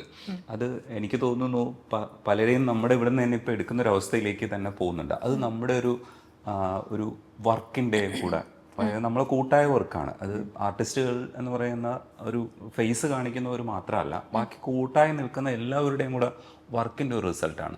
അത് അവർ അഭിമാനപൂർവ്വം നമ്മളെ നോക്കിക്കാണുന്ന സമയത്ത് നമുക്ക് കിട്ടുന്നൊരു പ്രൗഡില്ലേ, നമ്മളവിടെ പോയിട്ട് ഇങ്ങനെ നിൽക്കില്ലേ, ആ നമുക്ക് ഇച്ചിരി വിലയൊക്കെ, അതായത് നമ്മൾ ചെറിയ റോള് ചെയ്യാൻ പോയാലും നമുക്ക് കിട്ടുന്ന ഒരു സ്പേസ് ഇല്ലേ, അതിനെ നോക്കിക്കാണുമ്പോൾ മലയാളി എന്നുള്ള രീതിയിൽ കൂടെ അഭിമാനം തോന്നാറില്ലേ? നമ്മുടെ സംവിധായകരെയൊക്കെ നമ്മളപ്പോൾ സ്മരിക്കാറില്ലേ മനസ്സിൽ? Of course. അത് എവിടെ പോയാലും ഒരു മലയാളി ആക്ടറാണ് എന്നുള്ളതിൻ്റെ ഒരു പ്രിവിലേജ് കുറച്ച് കൂടുതൽ തന്നെയാണ്. It's like they are good artist എന്നുള്ളത് ഒരു അൺസെഡ് സംഭവമാണ്. മലയാളത്തിൽ നിന്നാണോ ദേ ആർ ഗുഡ് എന്നുള്ളത് ഒരു അൺസെഡ് കാര്യമാണ്. അപ്പം അത് ഭയങ്കര രസമാണ്. ആൻഡ് മലയാളി എന്നുള്ള ബേസിസിൽ തന്നെ ആൾക്കാർ വന്നിട്ട് ആ മലയാളം സിനിമ കണ്ടു, ഈ മലയാളം സിനിമ കണ്ടു, ഭയങ്കര ഇഷ്ടമാണ് മലയാളം കോണ്ടന്റ്, അങ്ങനെ പല ആക്ടേഴ്സിനെയും മെൻഷൻ ചെയ്ത് സംസാരിക്കുമ്പോൾ, പല സിനിമകളുടെ പേര് മെൻഷൻ ചെയ്ത് സംസാരിക്കുമ്പോഴൊക്കെ ഭയങ്കര സന്തോഷമാണ് അത് കേൾക്കുമ്പം. അതായത് വേറെ സ്ഥലങ്ങളിലുള്ള ആൾക്കാർ മലയാളം കോണ്ടന്റ് കൺസ്യൂം ചെയ്യുന്നുണ്ട് എന്നുള്ളത് അറിയുമ്പം ഭയങ്കര ഹാപ്പി ആവാറുണ്ട്. ഞാൻ ഇങ്ങനെ ഭയങ്കര സർപ്രൈസ് ആവാറുണ്ട് ഇവർ പറയുന്ന സിനിമകളുടെ പേരൊക്കെ കേട്ടിട്ട്. ഈ സിനിമയൊക്കെ കണ്ടിട്ടുണ്ടോ എന്ന് തോന്നാറുണ്ട് എനിക്ക്. ബട്ട് അത്രയും വാസ്റ്റ് ആയിട്ട് ആൾക്കാർ കൺസ്യൂം ചെയ്യുന്നുണ്ട് മലയാളം കോണ്ടന്റ്, എസ്പെഷ്യലി തപ്പിപ്പിടിച്ച് കൺസ്യൂം ചെയ്യുന്നുണ്ട് ആൾക്കാർ. നമ്മൾ ഗ്ലാഡിയേറ്റർ ഒക്കെ പണ്ട് കാണുന്ന സമയത്ത് ഈ പടങ്ങളൊക്കെ നമ്മുടെ നാട്ടിൽ എന്നാ വരുമെന്ന് ആലോചിക്കില്ലേ? അതേപോലെയൊക്കെയുള്ള സ്വപ്നങ്ങൾ എന്താണ്, അതിനെ കുറിച്ച് പറയും? ഐ തിങ്ക് ഇപ്പൊ തന്നെ വിത്ത് മൂവീസ് ലൈക്ക് ലോക ആൻഡ് ഓൾ, ഇപ്പൊ തന്നെ ആ ഒരു സ്റ്റെപ്പ് എടുത്ത് തുടങ്ങി നമ്മുടെ മലയാളം ഫിലിം ഇൻഡസ്ട്രി. ആൻഡ് ഇപ്പൊ അങ്ങനെ വിളിക്കേണ്ട കാര്യം ഉണ്ടോന്ന് പോലും എനിക്കറിയില്ല. It's global. Malayalam content is global these days. അപ്പം OTT വന്നതോടുകൂടെ ആക്സസിബിലിറ്റി പ്രശ്നവും ഇല്ല. അപ്പോൾ എനിക്ക് കൺസിസ്റ്റന്റ് ആയിട്ട് തുടക്കം തൊട്ട് ഇപ്പം വരെയുള്ള ഇനി അങ്ങോട്ടുള്ള ആഗ്രഹം എന്താണെന്ന് വെച്ചാൽ അതുപോലെ പെർഫോമൻസ് ഡ്രിവൻ ആയിട്ടുള്ള കഥാപാത്രങ്ങൾ ചെയ്യണം എന്നുള്ളതാണ്. റാദർ ദാൻ ഒരു കാലത്തൊരു വിങ്ക് സെൻസേഷൻ അല്ലെങ്കിൽ ഇങ്ങനത്തെ വൈറൽ കോണ്ടന്റ് അല്ലെങ്കിൽ ഓവർനൈറ്റ് സെൻസേഷൻ എന്നുള്ള ഒരു ബാരിയർ ബ്രേക്ക് ചെയ്തിട്ട് കുറച്ചും കൂടെ പെർഫോമൻസ് ഓറിയൻറ്റഡ് ആയിട്ടുള്ള മൂവീസും കഥാപാത്രങ്ങളും ചെയ്യണം. I would wish for directors to explore what is in me. അതായത് എന്നെ നല്ല രീതിയിൽ യൂസ് ചെയ്യുന്ന ഒരു ഡയറക്ടറിൻ്റെ കയ്യിൽ പോയി പെടുക എന്നുള്ളതാണ് എൻ്റെ കാലിബർ അല്ലെങ്കിൽ വാട്ട് ഐ ക്യാൻ ഡു എന്നുള്ളത്. അങ്ങനത്തെ ഒരു ടീമിൻ്റെ കയ്യിൽ പോയി പെടുക എന്നുള്ളതാണ് ഇപ്പോൾ ഏറ്റവും വലിയൊരു സ്വപ്നം. സോ അത്രേ ഉള്ളൂ. അതാണ് എൻ്റെ ബേബി സ്റ്റെപ്പ്. അതിൽ നിന്ന് തുടങ്ങണം. പിന്നെ അത് കഴിഞ്ഞിട്ട് ഐ വോണ്ട് ടു എക്സ്പാൻഡ് കുറച്ചും കൂടെ വലുതായിട്ട്. സ്വപ്നങ്ങളൊക്കെ വലുതാണ് ഓഫ് കോഴ്സ്, പക്ഷെ എന്നാൽ പോലും ഇമ്മീഡിയറ്റ്ലി ഒരു ബേബി സ്റ്റെപ്പ് എന്ന് പറയുന്നത് ഇതായിരിക്കും. നല്ലൊരു പെർഫോമൻസ് ഡ്രിവൺ, ആൾക്കാർ ഓർത്തിരിക്കുന്ന പെർഫോമൻസ് ഡ്രിവൺ ആയിട്ടുള്ള ഒരു ക്യാരക്ടർ ചെയ്യണം. അതാണ് ഈ സ്വപ്നം പറയുന്ന സമയത്ത് കുറച്ചുകൂടെ ഞാനൊക്കെ അധികം സ്വപ്നമൊന്നും കാണാറില്ല, പക്ഷേ ചിലതൊക്കെ ചിലപ്പോൾ ആൾക്കാർക്കൊക്കെ ബുദ്ധിമുട്ടായി തോന്നിയേക്കാം കാണുന്ന സ്വപ്നം. പക്ഷേ ഈ പ്രിയ ശരിക്കും കാണുന്ന സ്വപ്നങ്ങൾ എനിക്കറിയില്ല എന്തൊക്കെയാണ് മനസ്സിനകത്ത് ഉണ്ടാകുന്നത്. ഇവിടെ തന്നെയുള്ള ജീവിക്കണമെന്ന് ആഗ്രഹിക്കുന്ന ഒരാളാണോ, അതേ പുറത്തെവിടെയെങ്കിലും ഒരു നല്ല ഇപ്പോൾ സ്കാൻഡിനേവിയൻ രാജ്യങ്ങളിലൊക്കെ പോകുന്ന മലയാളികൾ ഒരുപാട് പേരുള്ള നാടാണ് നമ്മുടേത്. അവർക്ക് കുറച്ചുകൂടെ ഒരു ലിബറലായിട്ടുള്ള ഒരു സ്വാതന്ത്ര്യമുള്ള കുറച്ചുകൂടെ സ്വച്ഛമായ വായു ശ്വസിക്കാൻ പറ്റുന്ന സ്പേസ് ഒക്കെ തേടി പോകുന്നവരുണ്ട്. അവർക്ക് വർത്തമാനം പറയുന്നത് അങ്ങനെ തന്നെയാണ്. കുറച്ചുകൂടെ നല്ല പൊല്യൂട്ടഡ് അല്ലാത്തൊരു സിറ്റുവേഷനിൽ ജീവിക്കുക എന്നുള്ളതാണ് അവർ ഉദ്ദേശിക്കുന്നത്. അങ്ങനെയൊക്കെയുള്ള ഒരു സ്വപ്നം എന്താ സിനിമയ്ക്ക് അപ്പുറത്തേക്കും? സിനിമയ്ക്കപ്പുറത്തേക്ക് എൻ്റെ സ്വപ്നം എന്താണെന്നുള്ളത് ഞാൻ ആക്ച്വലി ഫിഗർ ഔട്ട് ചെയ്യുന്നതേ ഉള്ളൂ. Because I think I am still young and I M figuring out എന്തൊക്കെയാണ് ലൈഫിൽ വേണ്ടതെന്ന്. കാരണം ചിലപ്പോൾ കഴിഞ്ഞ വർഷം എനിക്ക് ഇതൊക്കെയാണ് വേണ്ടതെന്ന് തോന്നി, ഇപ്പം എനിക്ക് അതൊന്നും അല്ല തോന്നുന്നത്. So it's evolving. അപ്പം ഞാനിങ്ങനെ ഒരു സിനിമയ്ക്കപ്പുറത്തേക്കുള്ള എൻ്റെ സ്വപ്നം അല്ലെങ്കിൽ എൻ്റെ ഡ്രീം ലൈഫ് എന്താണെന്നുള്ളതൊക്കെ ഫിഗർ ഔട്ട് ചെയ്ത് വരുന്നതേ ഉള്ളൂ. പക്ഷേ സിനിമേനെ പറ്റിയിട്ടുള്ള സ്വപ്നങ്ങൾ മാത്രമാണ് കോൺസ്റ്റന്റ് ആയിട്ട് ഒരു മാറ്റം ഇല്ലാതെ ആ ഒരു 2ാം ക്ലാസ് 3ാം ക്ലാസ് തൊട്ടിട്ടുള്ള ആ ഒരു ആഗ്രഹം, അത് മാത്രമാണ് കോൺസ്റ്റന്റ് ആയിട്ട് എനിക്ക് മാറാതെ നിൽക്കുന്ന ഒരു കാര്യം. ബാക്കിയെല്ലാം മാറിക്കൊണ്ടിരിക്കുകയാണ്. ആസ് എ പേഴ്സൺ എനിക്ക് എന്ത് വേണം എന്നുള്ളതും എവറിത്തിങ് എൽസ് ലൈക്ക് ബാക്കി ലൈഫിലെ എല്ലാ ഘടകങ്ങളെ പറ്റിയിട്ടുള്ള തോട്ട്സ് ആൻഡ് എല്ലാം എവർ ചേഞ്ചിങ് ആണ്. പക്ഷെ സിനിമയെ പറ്റിയിട്ടുള്ളൊരു ഡ്രീം മാത്രം എന്നും കോൺസ്റ്റന്റ് ആയിട്ട് തന്നെ. തമാശക്ക് പറയുന്ന പോലെ ഞാനിങ്ങനെ ഇടയ്ക്കിടയ്ക്ക് പറയും ഒരു ഓസ്കാർ വാങ്ങിയിട്ട് വേണം മരിക്കാനായിട്ട് എന്നുള്ളത്. അപ്പം അതെവിടെയൊക്കെയോ ഉണ്ട്. ലൈക്ക് കുറച്ചും കൂടെ എൻ്റെ ഹൊറൈസൺസിനെ എക്സ്പാൻഡ് ചെയ്യണം എന്നുള്ളതും, ചിലപ്പോൾ പറ്റുകയാണെന്നുണ്ടെങ്കിൽ പുറത്ത് പോയി ഫിലിം മേക്കിങ്ങിനെ കുറിച്ച് കൂടുതൽ പഠിക്കണം and B A part of global cinema എന്നുള്ളത്. അതാണ് ഒരു എന്താ പറയുക ഫൈനൽ ഡെസ്റ്റിനേഷൻ എന്ന് വേണമെങ്കിൽ പറയാം. അല്ല, അതിൻ്റെ പ്രിപ്പറേഷൻസ് ഒക്കെ എന്തെങ്കിലുമൊക്കെ ഉണ്ടാവും. സിനിമ കണ്ടുകൂട്ടുന്ന സ്വഭാവം ഉണ്ടോ? പിന്നെ തീർച്ചയായിട്ടും കുറേ സിനിമകൾ കാണും ഞാൻ. എനിക്ക് ഭയങ്കര ഇഷ്ടമാണ് സിനിമകൾ കാണാൻ. പക്ഷെ ഇറ്റ്സ് നോട്ട് ലൈക്ക് ഇങ്ങനെ കണ്ടിരിക്കേണ്ട ക്ലാസിക്സ് അല്ലെങ്കിൽ അങ്ങനെ റെക്കമെൻഡേഷൻസ് വരുന്ന അങ്ങനെയൊന്നുമല്ല. വെറുതെ എൻ്റെ ആക്സസിബിലിറ്റിയിലുള്ള OTT പ്ലാറ്റ്ഫോംസിൽ എനിക്ക് കാണാൻ തോന്നുന്ന സിനിമകൾ ഞാൻ റാൻഡംലി ഇരുന്ന് കാണും. ഇന്ന സിനിമ കാണണം എന്ന് പ്ലാൻ ചെയ്ത് കാണുന്ന ഒരാളല്ല ഞാൻ. എനിക്ക് തോന്നുമ്പോൾ ഞാൻ ഇഷ്ടമുള്ള സിനിമകളിരുന്ന് കാണും. ചിലത് വർക്കാവില്ല, ചിലത് വർക്കാവും. പക്ഷെ അങ്ങനെ ലാംഗ്വേജ് ബാരിയർ ഇല്ലാതെ സിനിമകൾ കാണാൻ ഇഷ്ടമുള്ള ഒരാളാണ്. പക്ഷെ ഇങ്ങനെ അടുക്കിപ്പെറുക്കി ജീവിക്കുന്ന ഒരാളാണോ? ഭയങ്കര അങ്ങനെയുള്ളൊരു സിസ്റ്റമാറ്റിക് ലൈഫാണോ? അതെ ഇതെല്ലാം കൊളാപ്സ് ചെയ്തിട്ട്, ഇല്ലെങ്കിൽ ചിലപ്പോൾ അടുക്കി വെക്കുന്ന നമ്മൾ തന്നെ കൊളാപ്സ് ചെയ്തിട്ട് ഒരു ദിവസം അങ്ങനെയാണോ ജീവിക്കുക? അങ്ങനെ ജീവിക്കുന്നതിൻ്റെ ഒരു രസം എന്താണെന്നുള്ളത് അറിഞ്ഞാൽ കൊള്ളാമെന്നുണ്ട് എനിക്ക്. പക്ഷെ ഞാൻ ഭയങ്കര സിസ്റ്റമാറ്റിക് ആയിട്ട് ജീവിക്കുന്ന ഒരാളാണ്. കുറച്ച് മൈൽഡ് രീതിയിൽ OCD ഇഷ്യൂസ് ഉള്ള ഒരാളാണ് ഞാൻ. അപ്പം എനിക്കിങ്ങനെ പ്രോപ്പർലി ഇപ്പം മെറ്റീരിയലിസ്റ്റിക് തിങ്സ് മാത്രമല്ല, ഇപ്പം എൻ്റെ പ്ലാൻസ് ആയാലും ഒരു ദിവസം ഇന്ന കാര്യങ്ങൾ ഉണ്ടെന്നുണ്ടെങ്കിൽ അതിങ്ങനെ ചെയ്ത് കഴിഞ്ഞ് എനിക്ക് മെൻ്റലി ഒരു ടിക്ക് ഇടണം അത് ചെയ്ത് കഴിഞ്ഞു എന്നുള്ളത്. എന്നാലേ എനിക്ക് അടുത്തതിലോട്ട് കടക്കാൻ പറ്റും. അപ്പം അങ്ങനെ ഭയങ്കര സിസ്റ്റമാറ്റിക് ആയിട്ട് എന്തെങ്കിലും ഒരു പ്ലാൻ കൊളാപ്സ് ആയിക്കഴിഞ്ഞാൽ പിന്നെ എൻ്റെ ദിവസം കൊളാപ്സ് ആവും. അത് തെറ്റി എന്നുള്ള സാധനം പിന്നെ ഫുൾ ഡേ എന്നെ ബാധിച്ചുകൊണ്ടിരിക്കും. അപ്പം അങ്ങനെ ഭയങ്കര എനിക്ക് എൻ്റെ അമ്മയ്ക്ക് ഇതിൻ്റെ എക്സ്ട്രീമാണ് കേട്ടോ. അപ്പം അതുകൊണ്ടായിരിക്കും എനിക്കത് കിട്ടിയിട്ടുണ്ടാവുക. അമ്മയ്ക്ക് എന്ന് പറഞ്ഞാൽ എല്ലാം ഇങ്ങനെ പിന്നെ വെച്ചെടുത്ത് എല്ലാം വേണം. അപ്പം അതുകൊണ്ടായിരിക്കും എനിക്ക് കിട്ടിയിട്ടുണ്ടാവും. അപ്പം ഞാൻ അങ്ങനെ ജീവിക്കുന്ന ഒരാളാണ്. കുറച്ചൊക്കെ ഒന്ന് എനിക്ക് തോന്നാറുണ്ട്, കുറച്ചൊക്കെ ഒന്ന് ഫ്ലെക്സിബിൾ ആവാം. Like if something doesn't work out the way you want it to work out, അതല്ലെങ്കിൽ ഇപ്പം എന്ത് ചെയ്യാം എന്നുള്ളൊരു പ്ലാൻ ബി അതിലോട്ട്. ഓക്കെ, ഇപ്പം ഞാനിപ്പോൾ ഇന്നിപ്പോൾ ഇത്ര സമയത്ത് എനിക്ക് ഒരു സിനിമ കാണാൻ ഞാൻ ടിക്കറ്റ് എടുത്തിട്ടുണ്ട്. എന്തെങ്കിലും കാരണവശാൽ ഒരു 10-15 മിനിറ്റ് ലേറ്റ് ആയി കഴിഞ്ഞാൽ അപ്പം തുടങ്ങി എന്നെ അത് ബാധിക്കാനായിട്ട്. എൻ്റെ പ്ലാനിങ് തെറ്റി. കാരണം 5 മണിക്ക് ഒരു സ്ഥലത്ത് എത്തണമെന്നുണ്ടെങ്കിൽ ഞാൻ 2 മണിക്ക് പ്ലാൻ ചെയ്ത് തുടങ്ങും. ഇത്ര മണിക്ക് കുളിക്കണം, ഇത്ര മണിക്ക് റെഡി ആവണം, ഇത്ര മണിക്ക് ഇറങ്ങണം, ഇത്ര ട്രാഫിക്, ഇതൊക്കെ കണക്കാക്കിയിട്ടായിരിക്കും ഞാൻ ഇറങ്ങുന്നത്. എന്നാൽ പോലും ആ പ്ലാൻ തെറ്റുമ്പോൾ കുറച്ചൊക്കെ നമ്മൾ ഫ്ലെക്സിബിൾ ആവാൻ പഠിക്കണമല്ലോ. അതെന്നെ കൊണ്ട് പറ്റില്ല. അപ്പം അതെന്നെ ബോദർ ചെയ്തുകൊണ്ടേയിരിക്കും. ഇപ്പം എന്തെങ്കിലും കാരണവശാൽ ഞാൻ ചെയ്യണം എന്നുദ്ദേശിച്ച ആ കാര്യം ചെയ്യാൻ പറ്റിയില്ലെങ്കിൽ നമുക്ക് വേറെ എന്തെങ്കിലും ചെയ്യാമല്ലോ. സിനിമ കാണാൻ പറ്റിയില്ല എന്നുണ്ടെങ്കിൽ നമുക്ക് ഫ്രണ്ട്സിൻ്റെ കൂടെ പുറത്തു പോവാം, അല്ലെങ്കിൽ ഫുഡ് കഴിക്കാൻ പോകും, എന്തെങ്കിലും ചെയ്യാമല്ലോ, ഒരു ബാക്കപ്പ് പ്ലാൻ ഉണ്ടാക്കാമല്ലോ. പക്ഷെ അത് പറ്റില്ല. അത് തന്നെ ചെയ്യണം, ഉദ്ദേശിച്ചത് തന്നെ ചെയ്യണം. അതല്ലാത്ത ബാക്കപ്പ് പ്ലാനിൽ ഒന്നും പിന്നെ ഞാൻ ഹാപ്പി ആവില്ല. അങ്ങനെ കുറച്ചും കൂടെ ഫ്ലെക്സിബിൾ ആവാനുണ്ട്. ഈ ടൈമിനെ സംബന്ധിച്ചും ഇതുണ്ടോ? ഇപ്പം എൻ്റെയൊക്കെ ജീവിതത്തിൽ ഞാൻ കണക്ക് കൂട്ടുന്നത് സമയം അത്രയും ഉപയോഗിക്കുന്നില്ലെങ്കിൽ പോലും സമയം പോകുന്നത് ഭയങ്കര കോൺഷ്യസ് ആണ്. വർഷങ്ങൾ പോകുമ്പോഴും അയ്യോ നമ്മൾ പെട്ടെന്ന് നമ്മുടെ എൻഡിലേക്ക് എത്തുകയാണെന്ന് പറയുന്ന ഒരു കോൺഷ്യസ്നെസ് എനിക്കുണ്ട്. അത് ചിലപ്പോഴൊക്കെ ചിലർക്കൊക്കെ ഉണ്ടാവാറുണ്ട്. അപ്പോൾ ചിലരൊക്കെ ഇങ്ങനെ അടുക്കിപ്പെറുക്കി ജീവിക്കും. ഞാൻ അടുക്കിപ്പെറുക്കിയല്ല ജീവിക്കുന്നത്. പക്ഷേ ഈ ടൈം നഷ്ടപ്പെട്ടു പോകുന്നതിൻ്റെ ഒരു കോൺഷ്യസ്നെസ് ആദ്യമായിട്ട് ഉണ്ടോ മനസ്സിലെന്ന് അറിയാൻ വേണ്ടിയിട്ട്. അത് അയ്യോ ഇന്നും നഷ്ടപ്പെട്ടു, നാളെ ഒന്നും ആയില്ല, ഇതെന്താവാത്തത് എന്നുള്ളൊരു കോൺഷ്യസ്നെസ് ഉണ്ടോ? അത് ശരിക്കും ഹോണ്ട് ചെയ്യുന്നുണ്ടോ? ഡെഫിനറ്റ്ലി ഒരു ലിമിറ്റ് വരെ അത് ബോദർ ചെയ്യുന്നുണ്ട്. പക്ഷേ ദ തിങ് ഈസ്, ആ ലിമിറ്റ് വിട്ട് അതിനെ നമ്മൾ ബോദർ ചെയ്യാൻ അനുവദിച്ചു കഴിഞ്ഞാൽ പിന്നെ ജീവിക്കാനേ പറ്റില്ല എന്നുള്ളതാണ്. പിന്നെ എസ്പെഷ്യലി ആസ് എൻ ആക്ടർ നമുക്കൊരു ഷെൽഫ് ലൈഫ് ഉണ്ട് എന്നുള്ളത് നമ്മളെങ്ങനെ എന്താ പറയുക, നമ്മൾ കണ്ടീഷൻഡ് ആണ് ടു തിങ്ക് ദാറ്റ് ഇപ്പം എൻ്റെ 30-ാം വയസ്സ് വരെ എനിക്ക് എന്താ പറയുക ലൈഫ് ഉള്ളൂ ആസ് എ ഹീറോയിൻ എന്നുള്ളത് നമ്മളെ ഫീഡ് ചെയ്തിട്ടുണ്ടല്ലോ. At some point it's condition. അങ്ങനത്തെ ഒരു സാധനം നമ്മളെ ഫീഡ് ചെയ്തിട്ടുണ്ട്. ഇപ്പം ആക്ട്രസസിന് ലൈഫ് സ്പാൻ ഭയങ്കര കുറവാണ്.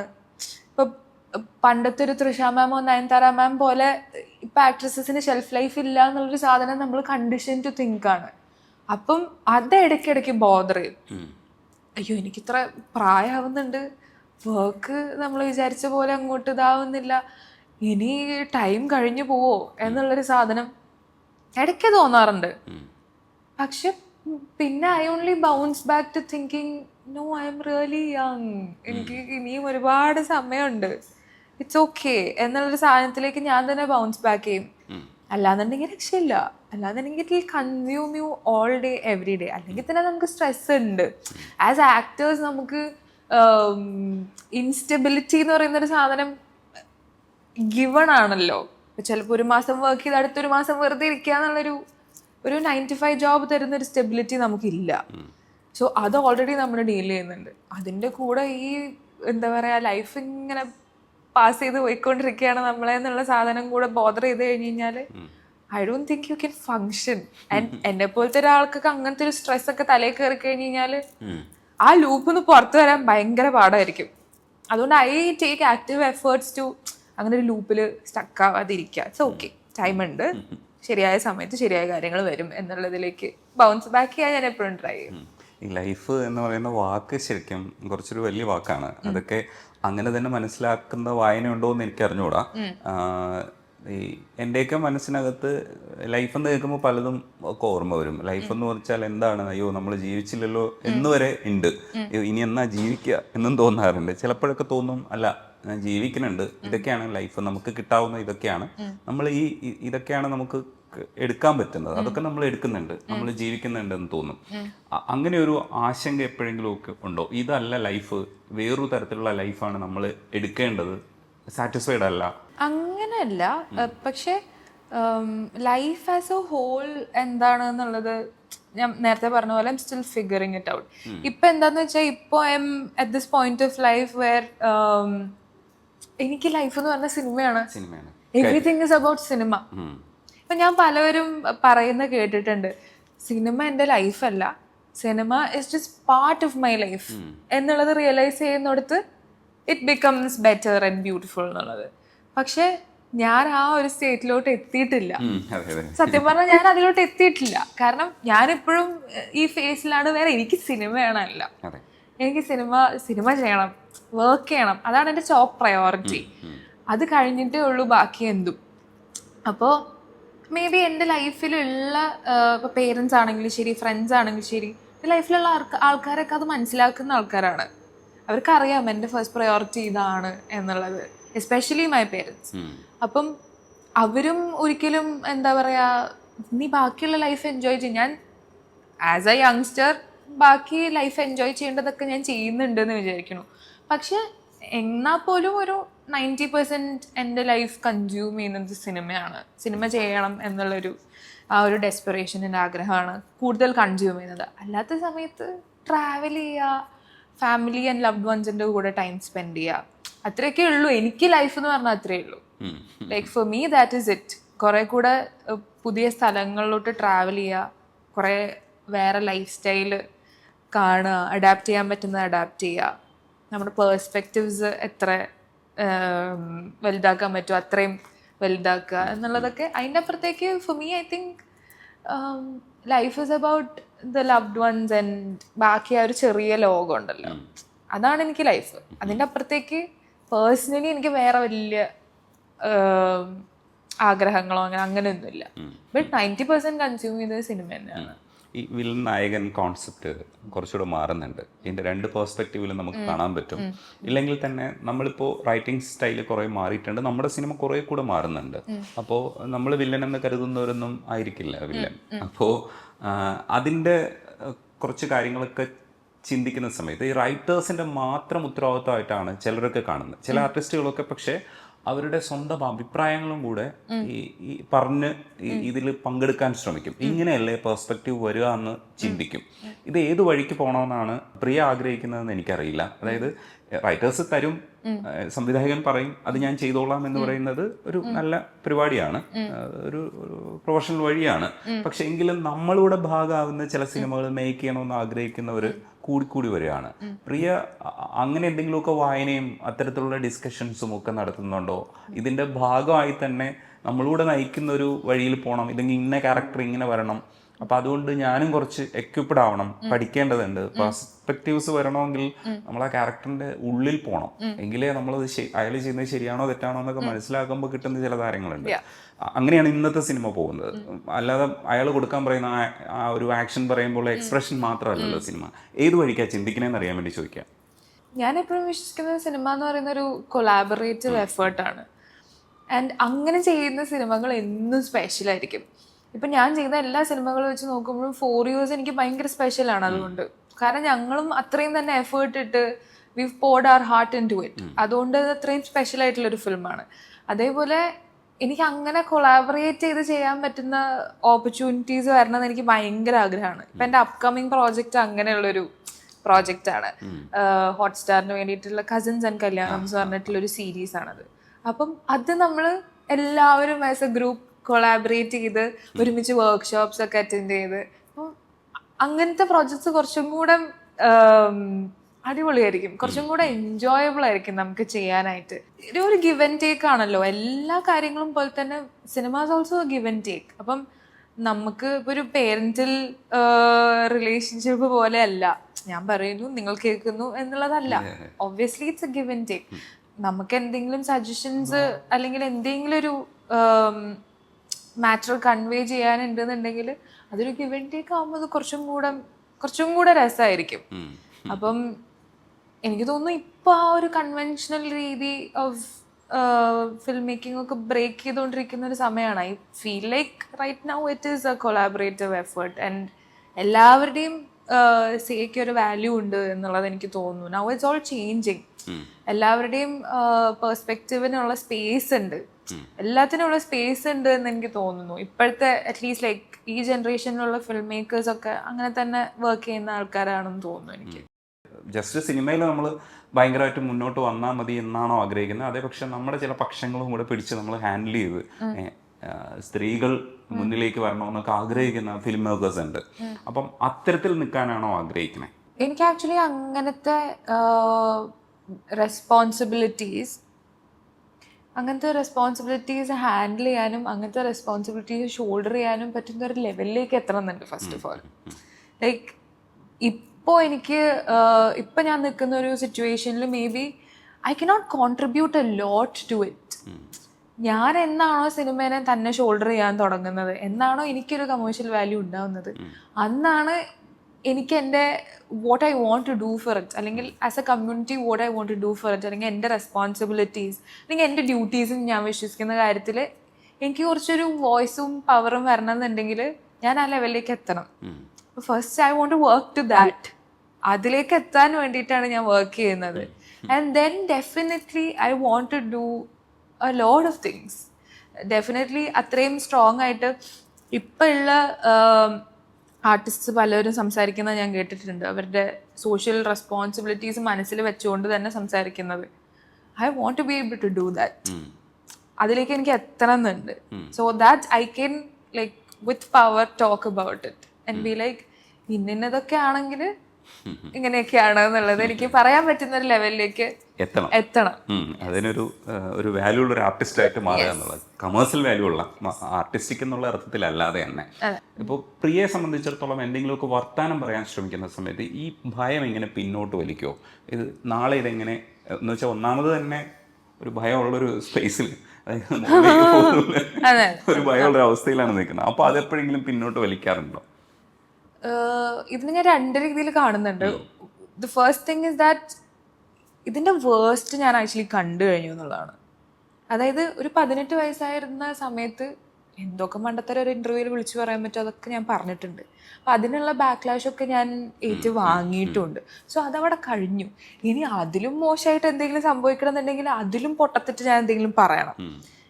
ഇന്നത്തെ തീയതിയിൽ ചിലപ്പോൾ അത്രയും പൊട്ടത്തിട്ട് ഞാൻ വിളിച്ച് പറയില്ല. കാരണം ഇത്തിരി വെളിവും മെച്ചോറിറ്റിയും വെച്ചു എന്നുള്ളതാണ് ഞാൻ വിശ്വസിക്കുന്നത്. രണ്ടാമത്തെ കാര്യം എന്താണെന്ന് വെച്ച് കഴിഞ്ഞാൽ എൻ്റെ അഭിപ്രായങ്ങൾ വിത്തൗട്ട് ഹേർട്ടിങ് അനദർ പേഴ്സൺ, അല്ലെങ്കിൽ അറിഞ്ഞോ അറിയാതോ വേറെ ഒരാൾക്കും ബുദ്ധിമുട്ടുണ്ടാക്കുന്ന രീതിയിൽ സംസാരിക്കരുത് എന്നുള്ളതാണ് ഞാൻ എപ്പോഴും ട്രൈ ചെയ്യുന്ന ഒരു കാര്യം. But that doesn't stop me from saying what I want to say. A lot of times it's always about how you put things. നിങ്ങൾ എന്ത് പറയുന്നു എന്നുള്ളതിന് രണ്ട് രീതിയിൽ പറഞ്ഞു കഴിഞ്ഞ് കഴിഞ്ഞാൽ വേറെ വേറെ രീതിയിലാണ് ആൾക്കാർ. ഇപ്പോൾ പോസിറ്റീവ് രീതിയിൽ പറഞ്ഞു കഴിഞ്ഞാൽ ചിലപ്പോൾ അത് അങ്ങനെ തന്നെ കൺവേ ആവും. ഞാൻ ചിലപ്പോൾ ഭയങ്കര റാഷ് രീതിയിൽ അത് പറഞ്ഞു കഴിഞ്ഞ് കഴിഞ്ഞാൽ ഇതാണ് എൻ്റെ അഭിപ്രായം എന്നുള്ളത് പറഞ്ഞു കഴിഞ്ഞ് കഴിഞ്ഞാൽ അതിന് ആൾക്കാർ എന്നെ ട്രോളും, ചിലപ്പോൾ കൊന്നുന്നിരിക്കും. പക്ഷെ അതല്ലാതെ ഞാൻ അതിനെ ഭയങ്കര ഫിൽറ്റേർഡ് ആയിട്ടുള്ള രീതിയിൽ സംസാരിച്ചു കഴിഞ്ഞാൽ അതിന് ആൾക്കാർ അങ്ങനെ എടുക്കും. അപ്പം കുറേയൊക്കെ നമ്മൾ എന്താ പറയുക, ഇവിടെ ഒരു ഫൈൻ ട്യൂണിങ് നടത്തിയിട്ട് ഇവിടെ വരുന്നതാണ് കുറച്ചും കൂടെ നല്ലത് എന്ന് എനിക്ക് തോന്നുന്നു. കാരണം പബ്ലിക് ഫിഗേഴ്സ് ആവുമ്പം I think that is very important. ഞാൻ പറയുന്നത് എൻ്റെ വീട്ടിൽ ഞാൻ എൻ്റെ അഭിപ്രായങ്ങൾ ഇങ്ങനെ ആയിരിക്കില്ല പറയുന്നത്. ബട്ട് വെൻ ഞാൻ പറയുന്നത് ഈസ് ഇൻഫ്ലുവൻഷ്യൽ, അല്ലെങ്കിൽ ആൾക്കാർ കാണുമ്പോൾ it is ought to be put a certain way എന്ന് ഞാൻ വിശ്വസിക്കുന്നു. But that doesn't stop me from saying what I want to say. ഞാനിപ്പോൾ ഈ ഇൻ്റർവ്യൂവിന് മുമ്പ് തന്നെ എൻ്റെ ഇൻ്റർവ്യൂ എടുക്കാമോ എന്നുള്ളത് ചോദിക്കുന്ന കുറച്ച് പേരൊക്കെ വിളിക്കുന്ന സമയത്ത് ഞാൻ പറയാറുണ്ട്, എടാ അത് ചെയ്യരുത്, കാരണം ഞാൻ ആരാണെന്ന് മനസ്സിലായി പോകൂലേ. ഇപ്പോൾ ഗസ്റ്റിനെ ആണല്ലോ നമ്മൾ വർത്താനം പറഞ്ഞിട്ട് അവരുടെ അഭിപ്രായം മാത്രമാണല്ലോ കേട്ടു പോകുന്നത്. അതിനകത്തൊക്കെ ചെറിയ സൂക്ഷ്മ അംശങ്ങളിലൂടെ നമ്മളെ ചിലപ്പോൾ മനസ്സിലാക്കി എടുക്കുമെന്നേ ഉള്ളൂ. ഞാൻ ഇൻ്റർവ്യൂ എടുത്തു കഴിഞ്ഞാൽ അവർ ചോദിക്കുന്ന ചോദ്യങ്ങളെല്ലാം സത്യസന്ധമായി ഞാൻ മറുപടി പറയും. അതോടുകൂടി നീ തീർന്ന് എന്ന് പറയാറില്ലേ. കാരണം ആ കോൺഷ്യസ്നെസ് നമുക്കുണ്ട്. അത് ഇപ്പുറത്തെ സൈഡിൽ ഞാനൊരു ആർട്ടിസ്റ്റ് അല്ല, പക്ഷെ എങ്കിൽ പോലും ഇതെങ്ങനെയാണ് എന്നെ ബാധിക്കുക എന്ന് പറയുന്ന എൻ്റെ ഒരു കോൺഷ്യസ്നെസ് എനിക്കുണ്ട്. അതുകൊണ്ടാണ് ശരിക്കും ഞാൻ ഇൻ്റർവ്യൂവിലൊക്കെ പോയി സംസാരിക്കാത്തതെന്ന് ഞാൻ അവരോട് തന്നെ പറയാറുണ്ട്. അല്ലേ ഇപ്പോൾ വേണ്ട, കുറച്ചുകൂടെ കഴിയട്ടെ, നമുക്കപ്പോൾ സത്യങ്ങളൊക്കെ പറയാം, ഇതിൻ്റെ കാര്യങ്ങളൊക്കെ പറയാമെന്ന് പറഞ്ഞ് സംസാരിക്കാറുണ്ട്. എനിക്ക് തോന്നുന്നു ഇത്തരം കോൺഷ്യസ്നെസ് ഉണ്ട്. ലൈറ്റാക്കാൻ വേണ്ടി പറഞ്ഞതാണ് കേട്ടോ. പാട്ടിലേക്ക് വരാം. ഇപ്പോൾ ശരിക്കും ലഡി ലഡി കിട്ടുന്നത് ഈ കൈലാഷിൻ്റെ സോങ് അത് പാടിയത് പ്രിയല്ലേ? ആ, അപ്പോൾ കൈലാഷിൻ്റെ സോങ്ങാണ് അങ്ങോട്ട് പിച്ച് ചെയ്തത് ശരിക്കും മഴവില് അല്ല. എനിക്ക് തോന്നുന്നില്ല അത്. കാരണം രണ്ടും ഭയങ്കര രണ്ട് ജോൺറയിലുള്ള പാട്ടല്ലേ.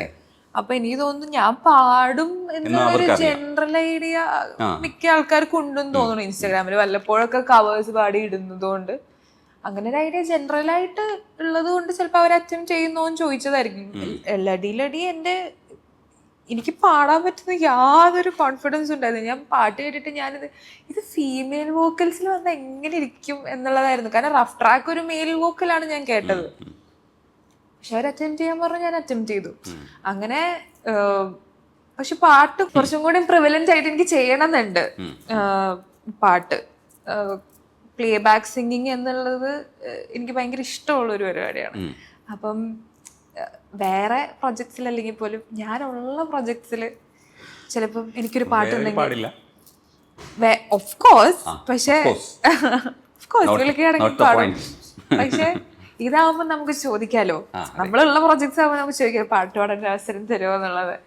അപ്പം എനിക്ക് ഭയങ്കര ഇഷ്ടമുള്ളൊരു കാര്യമാണ്. അപ്പൊ ഞാനങ്ങനെ ആലോചിച്ചിട്ടൊക്കെ ഉണ്ട്. ഇപ്പൊ പഴയ കാലത്ത് പാട്ടുകളൊക്കെ വരുമ്പം അതേ ആക്ടേഴ്സ് തന്നെ അവർക്ക് വേണ്ടി വോയിസ് കൊടുത്തിരുന്നെങ്കിൽ എങ്ങനെ ഉണ്ടാവും. അപ്പൊ ഞാൻ ഇങ്ങനെ പാട്ടിൽ വരുമ്പം എൻ്റെ വോയിസ് തന്നെ വരുമ്പോൾ എങ്ങനെ ഉണ്ടാവും എന്നുള്ളതൊക്കെ. അപ്പം കുറച്ചും കൂടെ എന്താ പറയാ രസമായിട്ട് പാട്ടൊക്കെ പാടി പ്ലേ ബാക്ക് സിംഗർ എന്നുള്ളൊരു ടാഗും കൂടെ കിട്ടണം എന്നുള്ളൊരു സാധനമുണ്ട്, ആഗ്രഹമുണ്ട്. ഈ ഓസ്കാർ എന്നൊക്കെ പറയുമ്പോൾ നമ്മൾ ഒരു ആർട്ടിസ്റ്റ് എന്നുള്ള രീതിയിൽ വലിയ ആളാകാൻ ആഗ്രഹിക്കുന്നു എന്നുള്ളതാണ്. അതാണ് അതിന്റെ പിന്നിൽ നിന്ന് നമുക്ക് മനസ്സിലാക്കുന്നത് ആ വാക്ക് കേൾക്കുമ്പോഴത്തേക്ക്. അപ്പം നമ്മൾ കുറേ കാര്യങ്ങളിൽ പ്രിപ്പറേഷൻ നടത്തുന്ന ആൾക്കാരുണ്ട്. ഇപ്പോൾ പാർവതി പോലുള്ള ആൾക്കാരൊക്കെ ഒരു ബാക്കിൽ ഒരു സ്റ്റോറി തന്നെ തയ്യാറാക്കാറുണ്ട് ചില ക്യാരക്ടേഴ്സിനെ കിട്ടുമ്പോഴത്തേക്ക്. അത് പലരും ഇപ്പോൾ അനുവർത്തിക്കുന്നുമുണ്ട് അത്തരത്തിലുള്ള രീതികളൊക്കെ.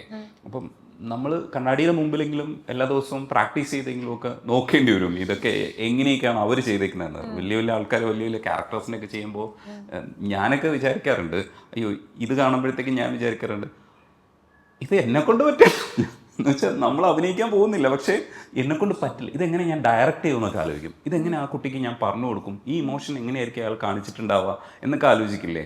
അപ്പം നമ്മൾ അത് ഉള്ളിൽ വരുമ്പോഴത്തേക്ക് എനിക്ക് പറ്റാത്ത കാര്യങ്ങളാണ് ഇവരൊക്കെ ചെയ്യുന്നത്, ഇതൊന്നും എനിക്കൊരിക്കലും പറ്റൂല എന്ന് വിശ്വസിക്കുന്നുണ്ട്.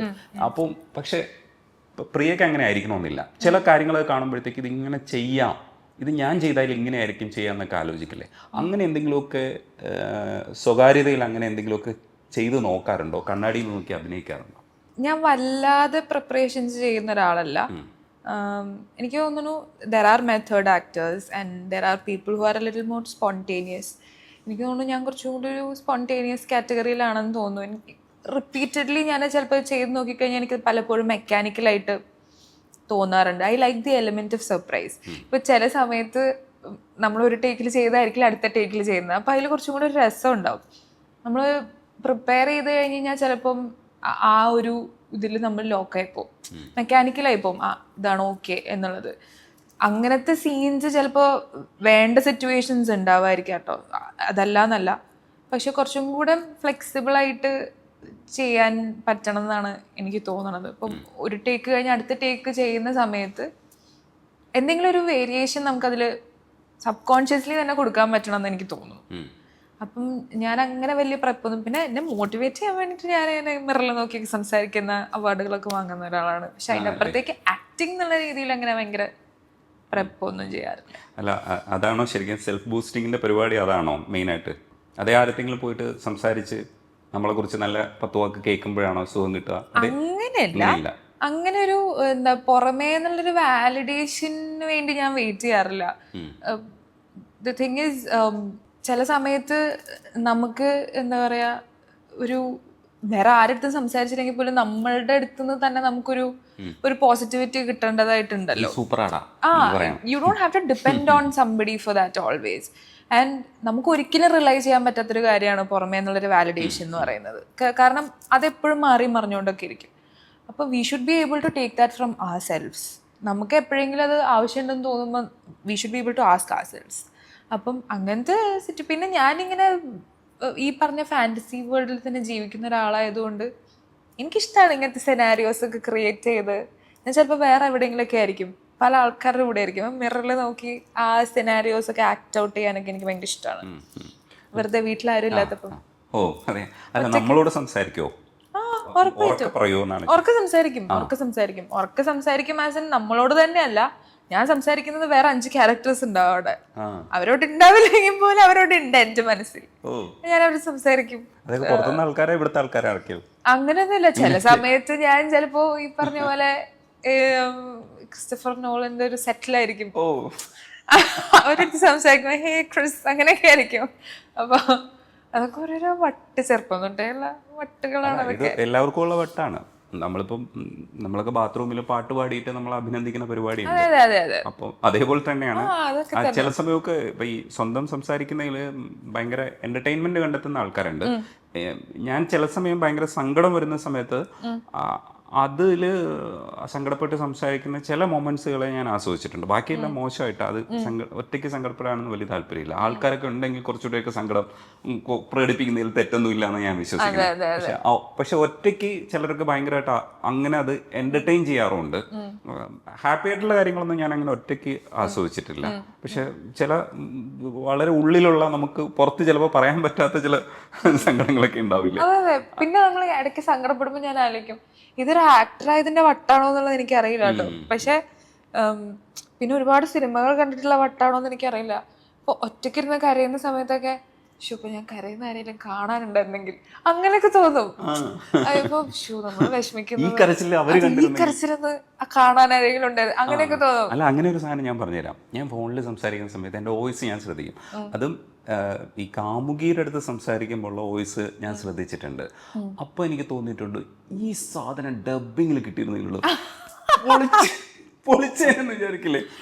സത്യം. അതൊന്നും വരില്ല. ഓഫ്കോഴ്സ് അതൊന്നും വരില്ല. പിന്നെ നമ്മള് ബാത്റൂമിൽ നിന്ന് പാട്ട് പാടുമ്പോൾ നമ്മൾ ആലോചിക്കല്ലോ എന്ത് രസമാണ് കേൾക്കാൻ. പുറത്തിറങ്ങി പാടുമ്പോ അതിന്റെ 10 വയസ്സൊക്കെ കൊള്ളൂല. പക്ഷെ അങ്ങനെ പലതും എനിക്ക് തോന്നുന്നു ആർട്ടിസ്റ്റ് ആവുമ്പോഴുള്ള പ്രാന്താണെന്ന് തോന്നുന്നു ഇതൊക്കെ. കരച്ചിലൊക്കെ ഒരു സെക്കൻഡ് നിർത്തി വെച്ചിട്ട് നല്ല ഭംഗിയുണ്ട് ഇപ്പൊ കാണാൻ, മിററിൽ നോക്കിയിട്ട് ആ കരയുന്ന കാണാൻ നല്ല രസമുണ്ട്, ഇതൊന്ന് ഫ്രെയിമിൽ കിട്ടിയിരുന്നെങ്കിൽ, ഇതൊക്കെ എവിടെയെങ്കിലും നടക്കുന്ന കാര്യം. ഇത് ഒരുപാട് പേര് ചെയ്യുന്നതാ. ഇത് നമ്മള് പറയുമ്പോൾ ഒരുപാട് പേര് ചിലപ്പോൾ കമന്റ് ചെയ്യും. അതായത് ഞാൻ ഈ പറയുന്ന ഈ അസുഖമില്ലേ എനിക്ക് ഇടയ്ക്ക് ഉണ്ടായിട്ടുണ്ട്. അതായത് അത്ര വലിയ ക്രൈസിസ് സിറ്റുവേഷൻ അല്ല, പക്ഷെ സുഖമുള്ളൊരു വേദനയുണ്ട്. ആ സമയത്ത് കണ്ണാടി നോക്കിയിട്ട് അവളുടെ അടുത്ത് പോയി പറയുന്നത് ഇങ്ങനെ ആയിരിക്കോ? മനസ്സിലായോ? ഇങ്ങനെ ആയിരിക്കും. ഇനി അവനെ കണ്ടു കിട്ടിയാൽ ഇതൊക്കെ ആയിരിക്കും ഞാൻ പറയുന്നത്. എന്നിട്ട് നമ്മളൊരു 4 വരി പ്രാക്ടീസ് ചെയ്യുന്നു. ഇതൊക്കെ ഉണ്ട്, ഇതൊക്കെ എല്ലാവർക്കും ഉള്ള വട്ട. ഇത് ഞാൻ പറയുന്ന വല്ലാണ്ട് ക്രൈസിസ് സിറ്റുവേഷനിൽ നമുക്ക് ഇതൊന്നും പറ്റില്ല കേട്ടോ, ഇതൊന്നും പറ്റില്ല. പക്ഷെ ലൈറ്റ് ആയിട്ട് നമ്മൾ കരയുന്ന സമയങ്ങളും ഉണ്ടാവുമല്ലോ, അപ്പോഴത്തെ എന്തെങ്കിലും വഴക്കിന്റെ പേരിലൊക്കെ. അപ്പം അപ്പോഴൊക്കെ നമുക്ക് ഇതൊക്കെ പ്രാക്ടീസ് ചെയ്യാൻ ഭയങ്കര ഫണ്ണായിരിക്കും. നമ്മളെ ഈ സിനിമ തന്നെ നമ്മളെ സന്തോഷിപ്പിക്കുന്നത്, കരച്ചിൽ സിനിമകൾ നമ്മളെ സന്തോഷിപ്പിക്കുന്നതിന്റെ കാരണം എന്ന് പറയുന്നത് ഒരുപാട് പേര് പഠിച്ചിട്ടുള്ളതാണ്. അത് ട്രാജഡിയിലെ രസം എന്ന് പറയുന്നത് പണ്ട് ഗ്രീക്ക് കാലഘട്ടം മുതൽ ഇന്ന് വരെ ഇതിനെക്കുറിച്ചുള്ള ഡിസ്കഷൻസ് ഉണ്ട്. എന്തുകൊണ്ടാണ് ആ കരച്ചിൽ നമുക്ക് സന്തോഷമായിട്ട് അനുഭവപ്പെടുന്നത്, വല്ലവൻ്റെയും ദുഃഖമായതുകൊണ്ടാണോ എന്നൊക്കെ നമ്മൾ ഡിസ്കസ് ചെയ്യാറുണ്ട്. പക്ഷേ ഇതിനകത്ത് നമ്മുടെ ചില സ്റ്റാൻഡുകളെ കുറച്ചുകൂടെ ഒന്ന് ഉറപ്പിക്കാൻ വേണ്ടിയിട്ട് നമ്മൾ തമ്മിലുള്ള, അതായത് നമ്മൾ തന്നെ സ്വയം നടത്തുന്ന നമ്മുടെ ഒരു കോൺസെപ്റ്റ് സംസാരം ഉണ്ടല്ലോ, ഒരു ഇന്നർ പേഴ്സൺ എന്നൊക്കെ ആൾക്കാർ പറയുന്നതാ. അങ്ങനെയൊന്നുമില്ല, നമ്മൾ തന്നെ ഉള്ളൂ. അപ്പോൾ നമ്മൾ ഈ കാര്യത്തെ കുറച്ചുകൂടെ ഉറപ്പ് വരുത്തുന്നതാ പലപ്പോഴും ഈ കോൺവെർസേഷൻ. ആ കോൺവെർസേഷനിലൂടെ ചില കാര്യങ്ങൾക്ക് തീരുമാനം എടുക്കാൻ പറ്റിയിട്ടുണ്ടോ? ഞാൻ ചില സമയം മറ്റുള്ളവരോട് സംസാരിക്കുന്നതിന് പകരം എന്നോട് തന്നെ സംസാരിച്ച് നോക്കും. കാരണം ആ കാര്യത്തിൽ ഏറ്റവും നന്നായിട്ട് അറിവുള്ള ആൾ ഞാനാണെന്നാണ് ഞാൻ വിശ്വസിക്കുന്നത്. കാരണം എന്നെയും അറിയാം, ഈ കാര്യവും അറിയാം. അപ്പോൾ അത് വിലയിരുത്താൻ വേറൊരാളെ ഏൽപ്പിക്കുമ്പോൾ എനിക്ക് ഡിഫിക്കൽട്ടായിട്ട് തോന്നാറുണ്ട്. അപ്പം ഞാൻ എന്നോട് തന്നെ ചോദിക്കും, അല്ല അതല്ലേ ശരി, അപ്പം അയാളെ ഇഷ്ടപ്പെടുന്നുണ്ട്, പക്ഷേ അവളെ എനിക്കിപ്പോഴും ഇഷ്ടമാണോ? ആ ഇഷ്ടമാണ്, പിന്നെന്തിനാ അഭിനയിക്കണേ, പോയിട്ട് അങ്ങ് ഇഷ്ടമാണെന്ന് പറഞ്ഞാൽ പോരെ.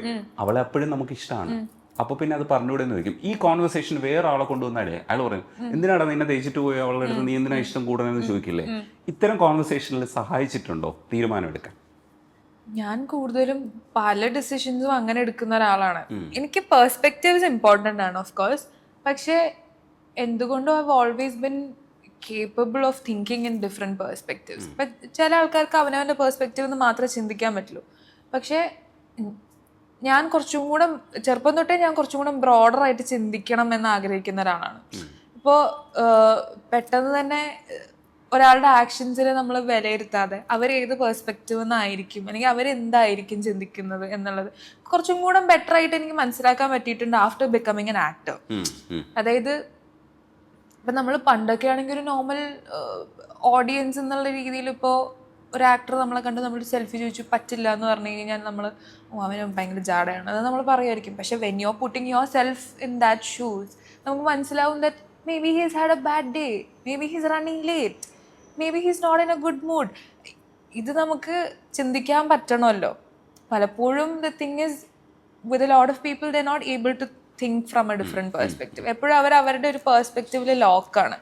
എനിക്കങ്ങനെ ഒരു ലോക്കിൽ പെടുന്നത് ഇഷ്ടമല്ല. എനിക്ക് I want to be able to think കുറച്ചും കൂടെ ഓപ്പൺ ഹാർട്ടഡ് ആയിട്ട് കുറച്ചും കൂടെ ബ്രോഡായിട്ട് ചിന്തിക്കാൻ ഇഷ്ടപ്പെടുന്ന ഒരാളാണ് ഞാൻ. അപ്പം അതിനുവേണ്ടി എഫേർട്ട് എടുക്കുന്നൊരു ആളാണ്. അപ്പോൾ ബാക്കിയുള്ളവരുടെ പേഴ്സ്പെക്റ്റീവ്സ് കിട്ടുന്നതിന് മുന്നേ തന്നെ എനിക്ക് ആ പേഴ്സ്പെക്റ്റീവ്സ് അറിയാം. സംവെയർ ഇൻ മൈ ഹെഡ് എനിക്കറിയാം. ഇപ്പോൾ ഒരു ഇഷ്യൂ അല്ലെങ്കിൽ ഒരു ക്രൈസിസ് നിൽക്കുന്ന സമയത്ത് എനിക്കതിൻ്റെ പല പേഴ്സ്പെക്റ്റീവ്സും ചിന്തിച്ചിട്ട് എനിക്ക് മനസ്സിലായിട്ടുണ്ടാവും. പക്ഷെ എന്നാലും ഞാൻ ഫ്രണ്ട്സിൻ്റെ അടുത്തോ ആരുടെ അടുത്തെങ്കിലും ചോദിക്കുമ്പം ഞാൻ ചിന്തിച്ച് വെച്ചിട്ടുള്ള പേഴ്സ്പെക്റ്റീവ് തന്നെയായിരിക്കും അവരെൻ്റെ അടുത്ത് പറയുന്നത്. പക്ഷേ ഈ പേഴ്സ്പെക്റ്റീവ് ഗ്യാദർ ചെയ്തതിന് ശേഷം ഡിസിഷൻ എന്ന് പറയുന്നത് എനിക്ക് തോന്നുന്നത് തന്നെയാണ്, അല്ലെങ്കിൽ എൻ്റെ മൈൻഡിൽ ഞാൻ ഓൾറെഡി ഫിക്സ് ചെയ്തിട്ടുണ്ടാവും. പിന്നെ ഇങ്ങനത്തെ ഇന്നർ കോൺവെർസേഷൻസിൽ ഏറ്റവും ഹെൽപ്ഫുൾ ആയിട്ടുള്ള കാര്യം എന്താണെന്ന് വെച്ചാൽ നമ്മൾ തന്നെ പല കാര്യങ്ങളും ഡിനയലിലായിരിക്കും. നമ്മൾ തന്നെ പല കാര്യങ്ങളും നമ്മളോട് തന്നെ സമ്മതിക്കില്ല. അപ്പൊ ഈ ഇന്നർ കോൺവെർസേഷൻസ് ഒക്കെ ഹെൽപ്ഫുൾ ആവും. കാരണം നമ്മൾ ഭയങ്കര ആരുമില്ലാത്ത സമയത്ത് നമ്മൾ സംസാരിക്കുന്ന പല റോ ആയിട്ടുള്ള കാര്യങ്ങളും പുറത്തു വരും. അപ്പൊ നമ്മൾ ആലോചിക്കുമ്പോൾ നമ്മളിങ്ങനെ ചിന്തിക്കുന്നുണ്ട് സബ് കോൺഷ്യസ്ലി, അതുകൊണ്ടാണ് ഇതൊക്കെ ഇപ്പൊ പുറത്തു വരുന്നത്. അപ്പൊ you should stick to that എന്നുള്ളത്.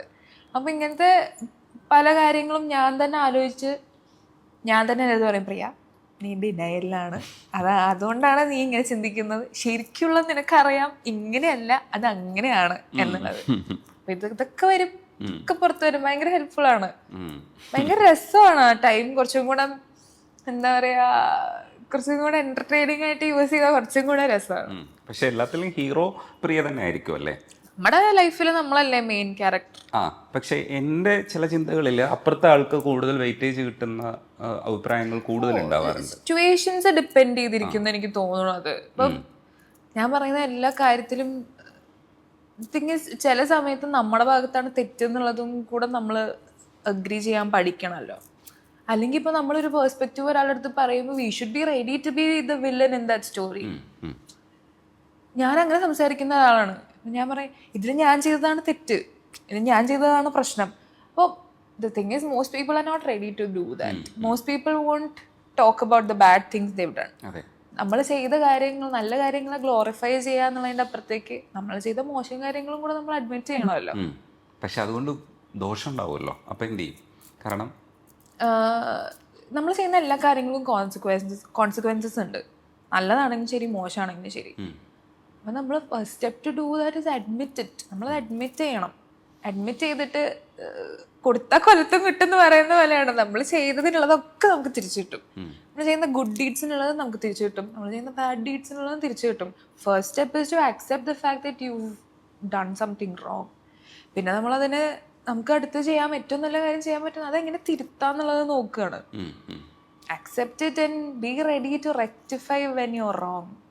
അല്ലാതെ നമ്മൾ ചെയ്തത് ശരിയാണെന്ന് പറഞ്ഞിട്ട് എല്ലാ സമയത്തും നമുക്ക് ഞാൻ ചെയ്തത് ശരിയാണെന്ന് പറഞ്ഞിട്ട് നമുക്ക് ഇരിക്കാൻ പറ്റില്ല. That's not gonna get you anywhere. Like എന്തെങ്കിലും ഒരു സ്റ്റെപ്പ്, ഒരു പ്രോഗ്രസ് ഉണ്ടാവണമെന്നുണ്ടെങ്കിൽ നമ്മൾ തെറ്റാവുന്ന സമയത്ത് നമ്മൾ തെറ്റാന്നുള്ളത് സമ്മതിക്കണം. ആ പെർസ്പെക്റ്റീവിലും കൂടെ നമ്മൾ സംസാരിക്കണം എന്നുള്ളതാണ്.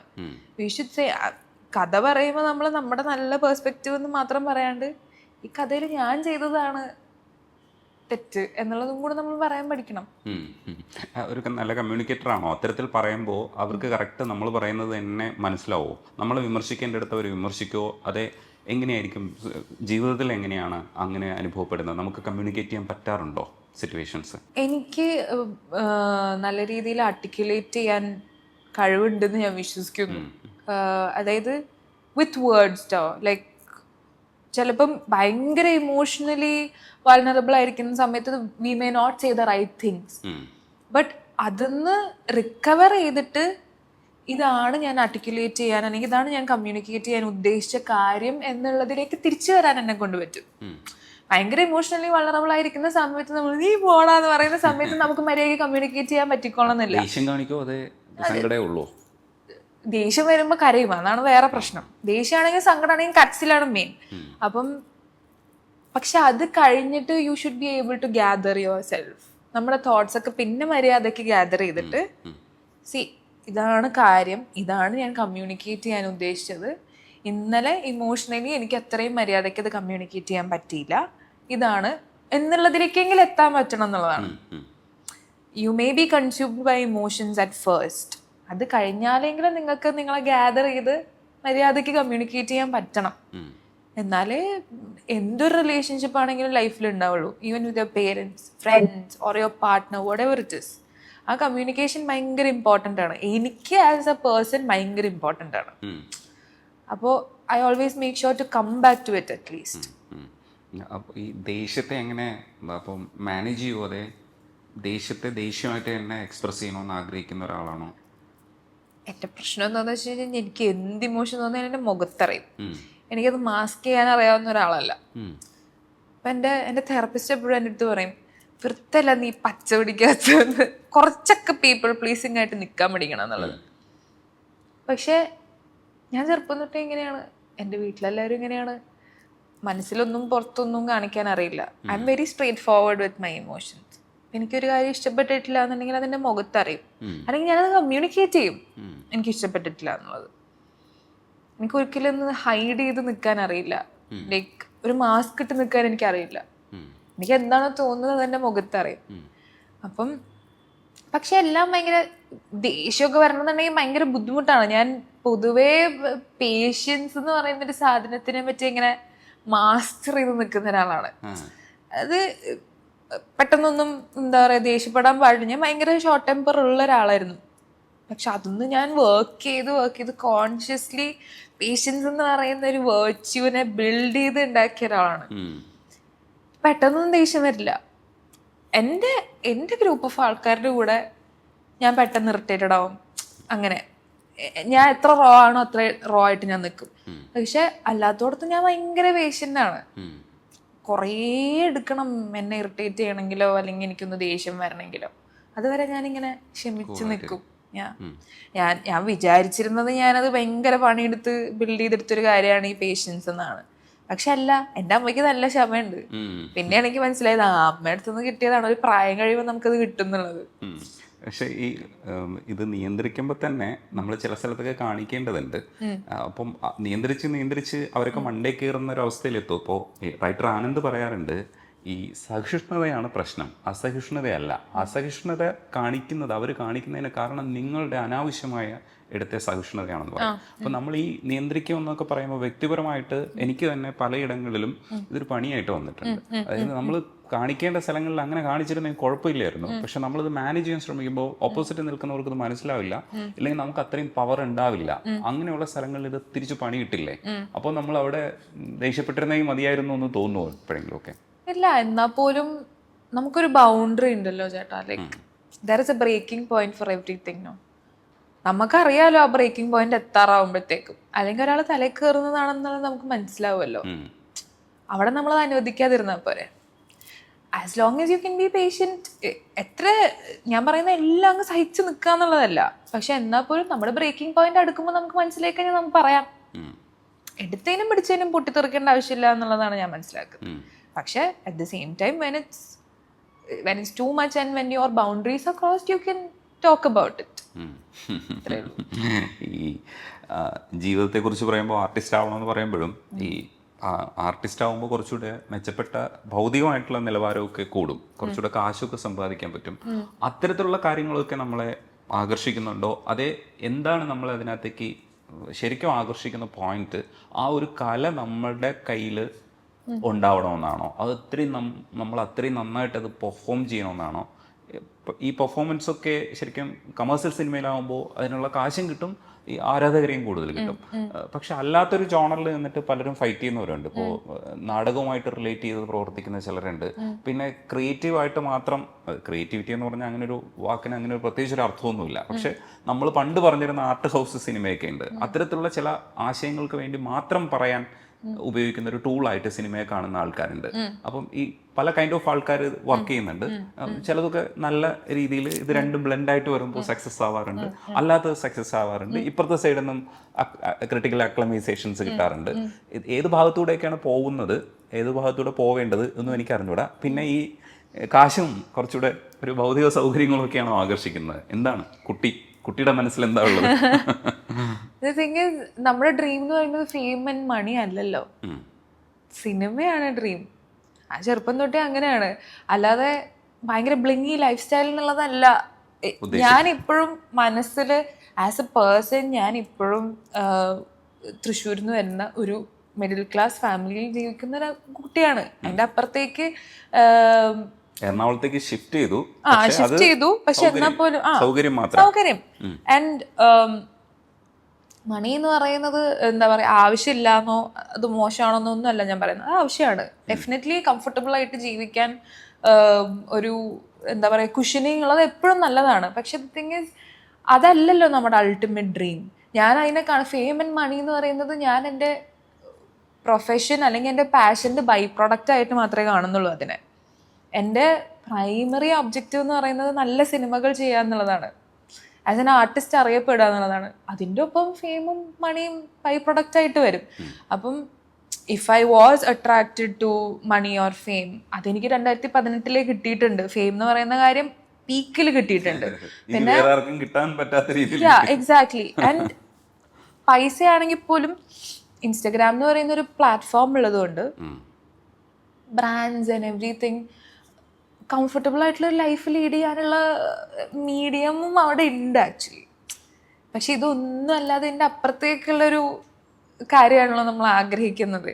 അപ്പം that has always been secondary for me. Money fame എന്ന് പറയുന്നതൊക്കെ സെക്കൻഡറി ആണ്. അതിനൊക്കെയുള്ള മാർഗങ്ങളുണ്ട്. ഇനിയിപ്പം ഇതൊന്നും അല്ലെങ്കിൽ പോലും വേണമെങ്കിൽ കുറച്ചും കൂടെ ഹയർ സ്റ്റഡീസിന് പോയി കഴിഞ്ഞാൽ പണിയെടുത്ത് കാശുണ്ടാക്കാം. So all that is secondary. സിനിമ ചെയ്യാന്നുള്ളതാണ് എപ്പോഴും ഫസ്റ്റ് പ്രയോറിറ്റി. ബാക്കിയൊക്കെ ബൈ പ്രൊഡക്ട്സ് ആണെന്നാണ് ഞാൻ വിശ്വസിക്കുന്നത്. ഈ ആദ്യമൊക്കെ ഈ സബ്സ്ക്രൈബേഴ്സിനെ നോക്കിയിട്ട് സന്തോഷിക്കുന്ന പരിപാടി ഉണ്ടായിരുന്നു. ഇപ്പോൾ 7.7 മില്യൺ കഴിഞ്ഞു ഇൻസ്റ്റയിൽ തന്നെ. ഇപ്പോൾ അങ്ങനെ എന്തെങ്കിലും ഒരു ഹൈ അതിനകത്ത് നിന്ന് കിട്ടുമോ ഈ സബ്സ്ക്രൈബേഴ്സ് കയറുമ്പോൾ? ഇല്ല. ഞാൻ ചിലപ്പോൾ ഒരു ഇൻഫ്ലുവൻസർ ആവാൻ ആഗ്രഹിക്കുന്ന അല്ലെങ്കിൽ ഒരു കോണ്ടന്റ് ക്രിയേറ്റർ ആവാൻ ആഗ്രഹിക്കുന്ന ഒരാളാണെങ്കിൽ ചിലപ്പോൾ എനിക്ക് അതൊന്നൊരു സാറ്റിസ്ഫാക്ഷൻ കിട്ടിയേനെ. പക്ഷേ അന്നും എന്നെ ഇത് ഒരുപാട് എക്സൈറ്റ് ചെയ്യിപ്പിച്ചിട്ടില്ല. ലൈക്ക് 1 മില്യൺ കടന്നപ്പോൾ 1 മില്യൺ ആയി എന്ന് പറഞ്ഞപ്പോൾ എനിക്കൊരു ഇതൊരു മൈൽ സ്റ്റോൺ ആണെന്നുള്ളൊരു തോന്നലുണ്ടായിരുന്നു. അതല്ലാതെ അത് കഴിഞ്ഞ് പിന്നെ അങ്ങോട്ട് പ്രത്യേകിച്ച് ആ ഒരു ഇതിൽ എനിക്ക് വലിയ വ്യത്യാസമൊന്നും തോന്നിയിട്ടില്ല. So even then I feel like ഇതൊക്കെ നമ്മൾ ചെയ്യുന്ന വർക്ക് അനുസരിച്ചിട്ടിരിക്കും. ഇൻസ്റ്റാഗ്രാമിലുള്ള ഫോളോയിങ് ആണെങ്കിലും എല്ലാം വർക്ക് കുറച്ചും കൂടെ വ്യാപകമായിട്ട് ആൾക്കാർ കാണുമ്പോൾ നമുക്ക് ഫോളോവേഴ്സ് കൂടും എന്നുള്ളതാണ് എനിക്ക് തോന്നുന്നത്. അതല്ലാതെ ഞാൻ കൺസിസ്റ്റൻ്റ്ലി കോണ്ടന്റ് ക്രിയേറ്റ് ചെയ്യാൻ വേണ്ടി ഒന്നും ചെയ്യുന്നില്ല. സോ മേ ബി വേറെ ഒരു ലൈൻ ഓഫ് വർക്കിലായിരുന്നെങ്കിൽ ചിലപ്പം ഇതൊക്കെ ഒരു എക്സൈറ്റ്മെൻ്റ് ആയിരുന്നു. കുറച്ചുകൂടെ ഒരു സന്തോഷം കിട്ടുന്ന കുറച്ച് വർക്കുകളാണ് ഇനി ചെയ്യാൻ ആഗ്രഹിക്കുന്നതെന്നറിയാം. എങ്കിലും ഇതുപോലെ ഒരെണ്ണം കിട്ടിയിരുന്നെങ്കിൽ, ഇപ്പം ഞാനൊക്കെ പറയാം താഴ്വാരം പോലൊരു സിനിമ ചെയ്യാൻ പറ്റിയിരുന്നെങ്കിൽ എന്ന് ആഗ്രഹിക്കും. അപ്പൊ അതേപോലെ ഒരു വർക്ക് കമ്പയർ ചെയ്തിട്ട് പറയാൻ കഴിയുമോ? അല്ലെങ്കിൽ ഇന്നതുപോലൊരു സിനിമ കിട്ടിക്കഴിഞ്ഞാൽ എനിക്ക് കുറച്ചൊരു ഹൈ കിട്ടും, ഞാൻ കുറച്ച് ദിവസം ഒരു സന്തോഷമായിട്ട് ജീവിക്കാൻ പറ്റും, അങ്ങനെ എന്തെങ്കിലും സ്വപ്നമുണ്ടോ? അങ്ങനെ നമുക്ക് പല സിനിമകൾ കാണുമ്പോഴും ആ ഒരു തോന്നൽ വന്നു പോവല്ലോ.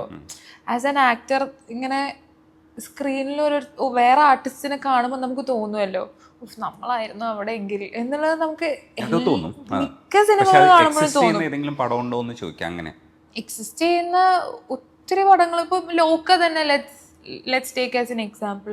ലോക്ക കാണുമ്പോൾ എനിക്ക് തോന്നുന്നത് എല്ലാ ഫീമെയിൽ ആർട്ടിസ്റ്റിനും തോന്നിയിട്ടുണ്ടാവും അത് നമ്മളായിരുന്നെങ്കിൽ എന്നുള്ളത്. അപ്പൊ അങ്ങനെ കുറെ സിനിമകൾ കാണുമ്പോൾ തോന്നാറുണ്ട് ഈ ഓപ്പർച്യൂണിറ്റി നമുക്ക് കിട്ടിയിരുന്നെങ്കിൽ എന്നുള്ളത്. അപ്പം ഈ വരുന്ന വർഷങ്ങളിലൊക്കെ അങ്ങനത്തെ ഒരുപാട് സിനിമകൾ ചെയ്യാൻ അവസരം കിട്ടട്ടെ. ഇനി വരാൻ പോകുന്ന വെബ് സീരീസ് ആണോ അടുത്ത് വരുന്നത്? ഹോട്ട്സ്റ്റാറിന്റെ ഒരു വെബ് സീരീസ്. അപ്പോൾ അങ്ങനത്തെ കുറേ സിനിമകൾ വരട്ടെ. ഞങ്ങളുടെ ഒരു ആർട്ടിസ്റ്റ് എല്ലാ ഭാഷകളിലും ഹിന്ദിയും തെലുങ്കും ഒക്കെ കൂടുതൽ കൂടുതൽ പടങ്ങളിലേക്ക് വരട്ടെ. പിന്നെ അവിടുത്തെ ഒരു വർക്കിംഗ് സ്റ്റൈലും കൂടെ ഞാൻ ചോദിക്കട്ടെ. അവിടെയൊക്കെ വർക്ക് ചെയ്യുമ്പോൾ നമ്മുടെ മലയാളത്തിൽ പോലെ അല്ലല്ലോ വർക്ക് സ്റ്റൈല്. പിന്നെ അവർ ഒരു ലാർജ് സ്കെയിലാണ് തെലുങ്ക് ഇൻഡസ്ട്രിയൊക്കെ.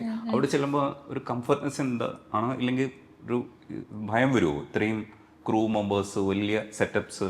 ഇല്ല, അതിൽ ഏറ്റവും വലിയ കൺവീനിയൻസ് എന്താന്ന് വെച്ച് കഴിഞ്ഞാൽ മിക്കവരും അങ്ങോട്ടും ഇങ്ങോട്ടും എന്താ പറയുന്നത് നമുക്ക് മനസ്സിലാവില്ല. അപ്പൊ നമുക്ക് പേടിക്കേണ്ട ആവശ്യമില്ലല്ലോ. അപ്പൊ അവര് എന്താണ് പറയുന്നത് നമുക്ക് തീരെ തിരിയില്ല. അപ്പൊ പിന്നെ ഓക്കെ. അപ്പം നമ്മൾ ഓൾറെഡി നമ്മുടെ ഒരു ബബിളിലായിരിക്കും. അപ്പോൾ എനിക്കങ്ങനെ പ്രത്യേകിച്ചൊരു പേടിയോ അങ്ങനെ ഒന്നും തോന്നാറൊന്നുമില്ല.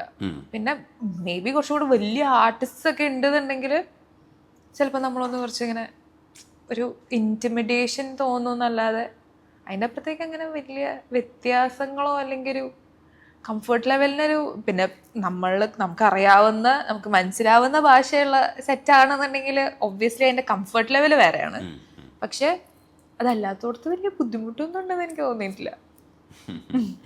അപ്പോൾ അടുത്ത വർഷങ്ങളിലൊക്കെ ഗംഭീര പടങ്ങളുടെ ഭാഗമാവട്ടെ. ഡ്രീമിലേക്ക് എത്താൻ വേണ്ടിയിട്ട് ട്രൈ ചെയ്യുക. അതിലേക്ക് എത്തുന്നത് കാണുമ്പോൾ നമുക്കൊക്കെ ഒരു സന്തോഷം തോന്നും. ഒരു കുട്ടി ഇങ്ങനെ വളർന്നു പോകുമ്പോഴത്തേക്ക് അങ്ങനെയൊക്കെ ഉണ്ടാവട്ടെ. അപ്പൊ നന്ദിയുണ്ട് സംസാരിക്കാൻ കഴിഞ്ഞാൽ. ചോദ്യം ചോദിച്ച് ബുദ്ധിമുട്ടിച്ചിട്ടില്ല. ഇല്ല, ഞാൻ ഉത്തരം പറഞ്ഞ് നല്ല ഉത്തരമായിരുന്നു. ഓക്കെ. ബുദ്ധിജീവിയാണെന്ന് മനസ്സിലായി ഞങ്ങൾക്കൊക്കെ. അയ്യോ, ഞാൻ ബുദ്ധിജീവിയൊന്നുമല്ല. ഇങ്ങനെയൊന്നും അല്ലടാ. അതൊന്നും അങ്ങനെയൊന്നും അല്ല പറയേണ്ടത്. എന്റെ ശരിക്കുള്ള പറച്ചിൽ കേട്ടിരുന്നെങ്കിൽ അറിയായിരുന്നു. അങ്ങനെയല്ലേ ഉദ്ദേശിച്ചത്? സത്യമായിട്ടും ഒബ്വിയസ്ലി ഞാൻ പുറത്തു വരുമ്പോ മാത്രം ഇങ്ങനെ പോയിസ്ഡ് ആയിട്ട് കാമായിട്ട് സംസാരിക്കുന്ന ഒരു ആളാണ്. വീട്ടിലൊക്കെ പോയി കഴിഞ്ഞാൽ ഇങ്ങനെയൊന്നുമല്ല, ടെററൊന്നല്ല. പക്ഷെ ഇത്രയും നന്നായിട്ടൊന്നും ഞാൻ സംസാരിക്കില്ല. നമ്മൾ ഭയങ്കര റോ ആയിട്ട് സംസാരിക്കുമ്പോ ഇങ്ങനെ നല്ലല്ലോ സംസാരിക്കാം. ഞാൻ വിചാരിച്ചതിനേക്കാളും ബുദ്ധിയുള്ള ആളാണ്. ഒരു ആർട്ടിസ്റ്റ് എന്നുള്ള രീതിയിൽ കുറെ കൂടെ വളരാൻ കഴിയുന്ന കാലിബർ ഉണ്ട് എന്ന് എനിക്ക് മനസ്സിലായത് ഇപ്പോഴാണ്. ഞാൻ മറ്റു അഭിമുഖങ്ങൾ കാണുന്ന സമയത്തും എനിക്ക് ഇത്രയും ബുദ്ധിയുള്ള ഒരാളാണ് എൻ്റെ ഈ ആർട്ടിസ്റ്റ് ഇല്ലെങ്കിൽ പ്രിയ എന്നുള്ളത് മനസ്സിലായിട്ടുണ്ടായിരുന്നില്ല. പക്ഷെ ഇപ്പം എനിക്ക് മനസ്സിലായി. കുറെ കൂടെ കാലിബർ ഉണ്ട്, ചിന്തിക്കുന്നുണ്ട്. അങ്ങനെയുള്ള ആർട്ടിസ്റ്റുകളാണ് നമുക്ക് വേണ്ടത്. തീർച്ചയായിട്ടും. Thank you thank you thank you so much.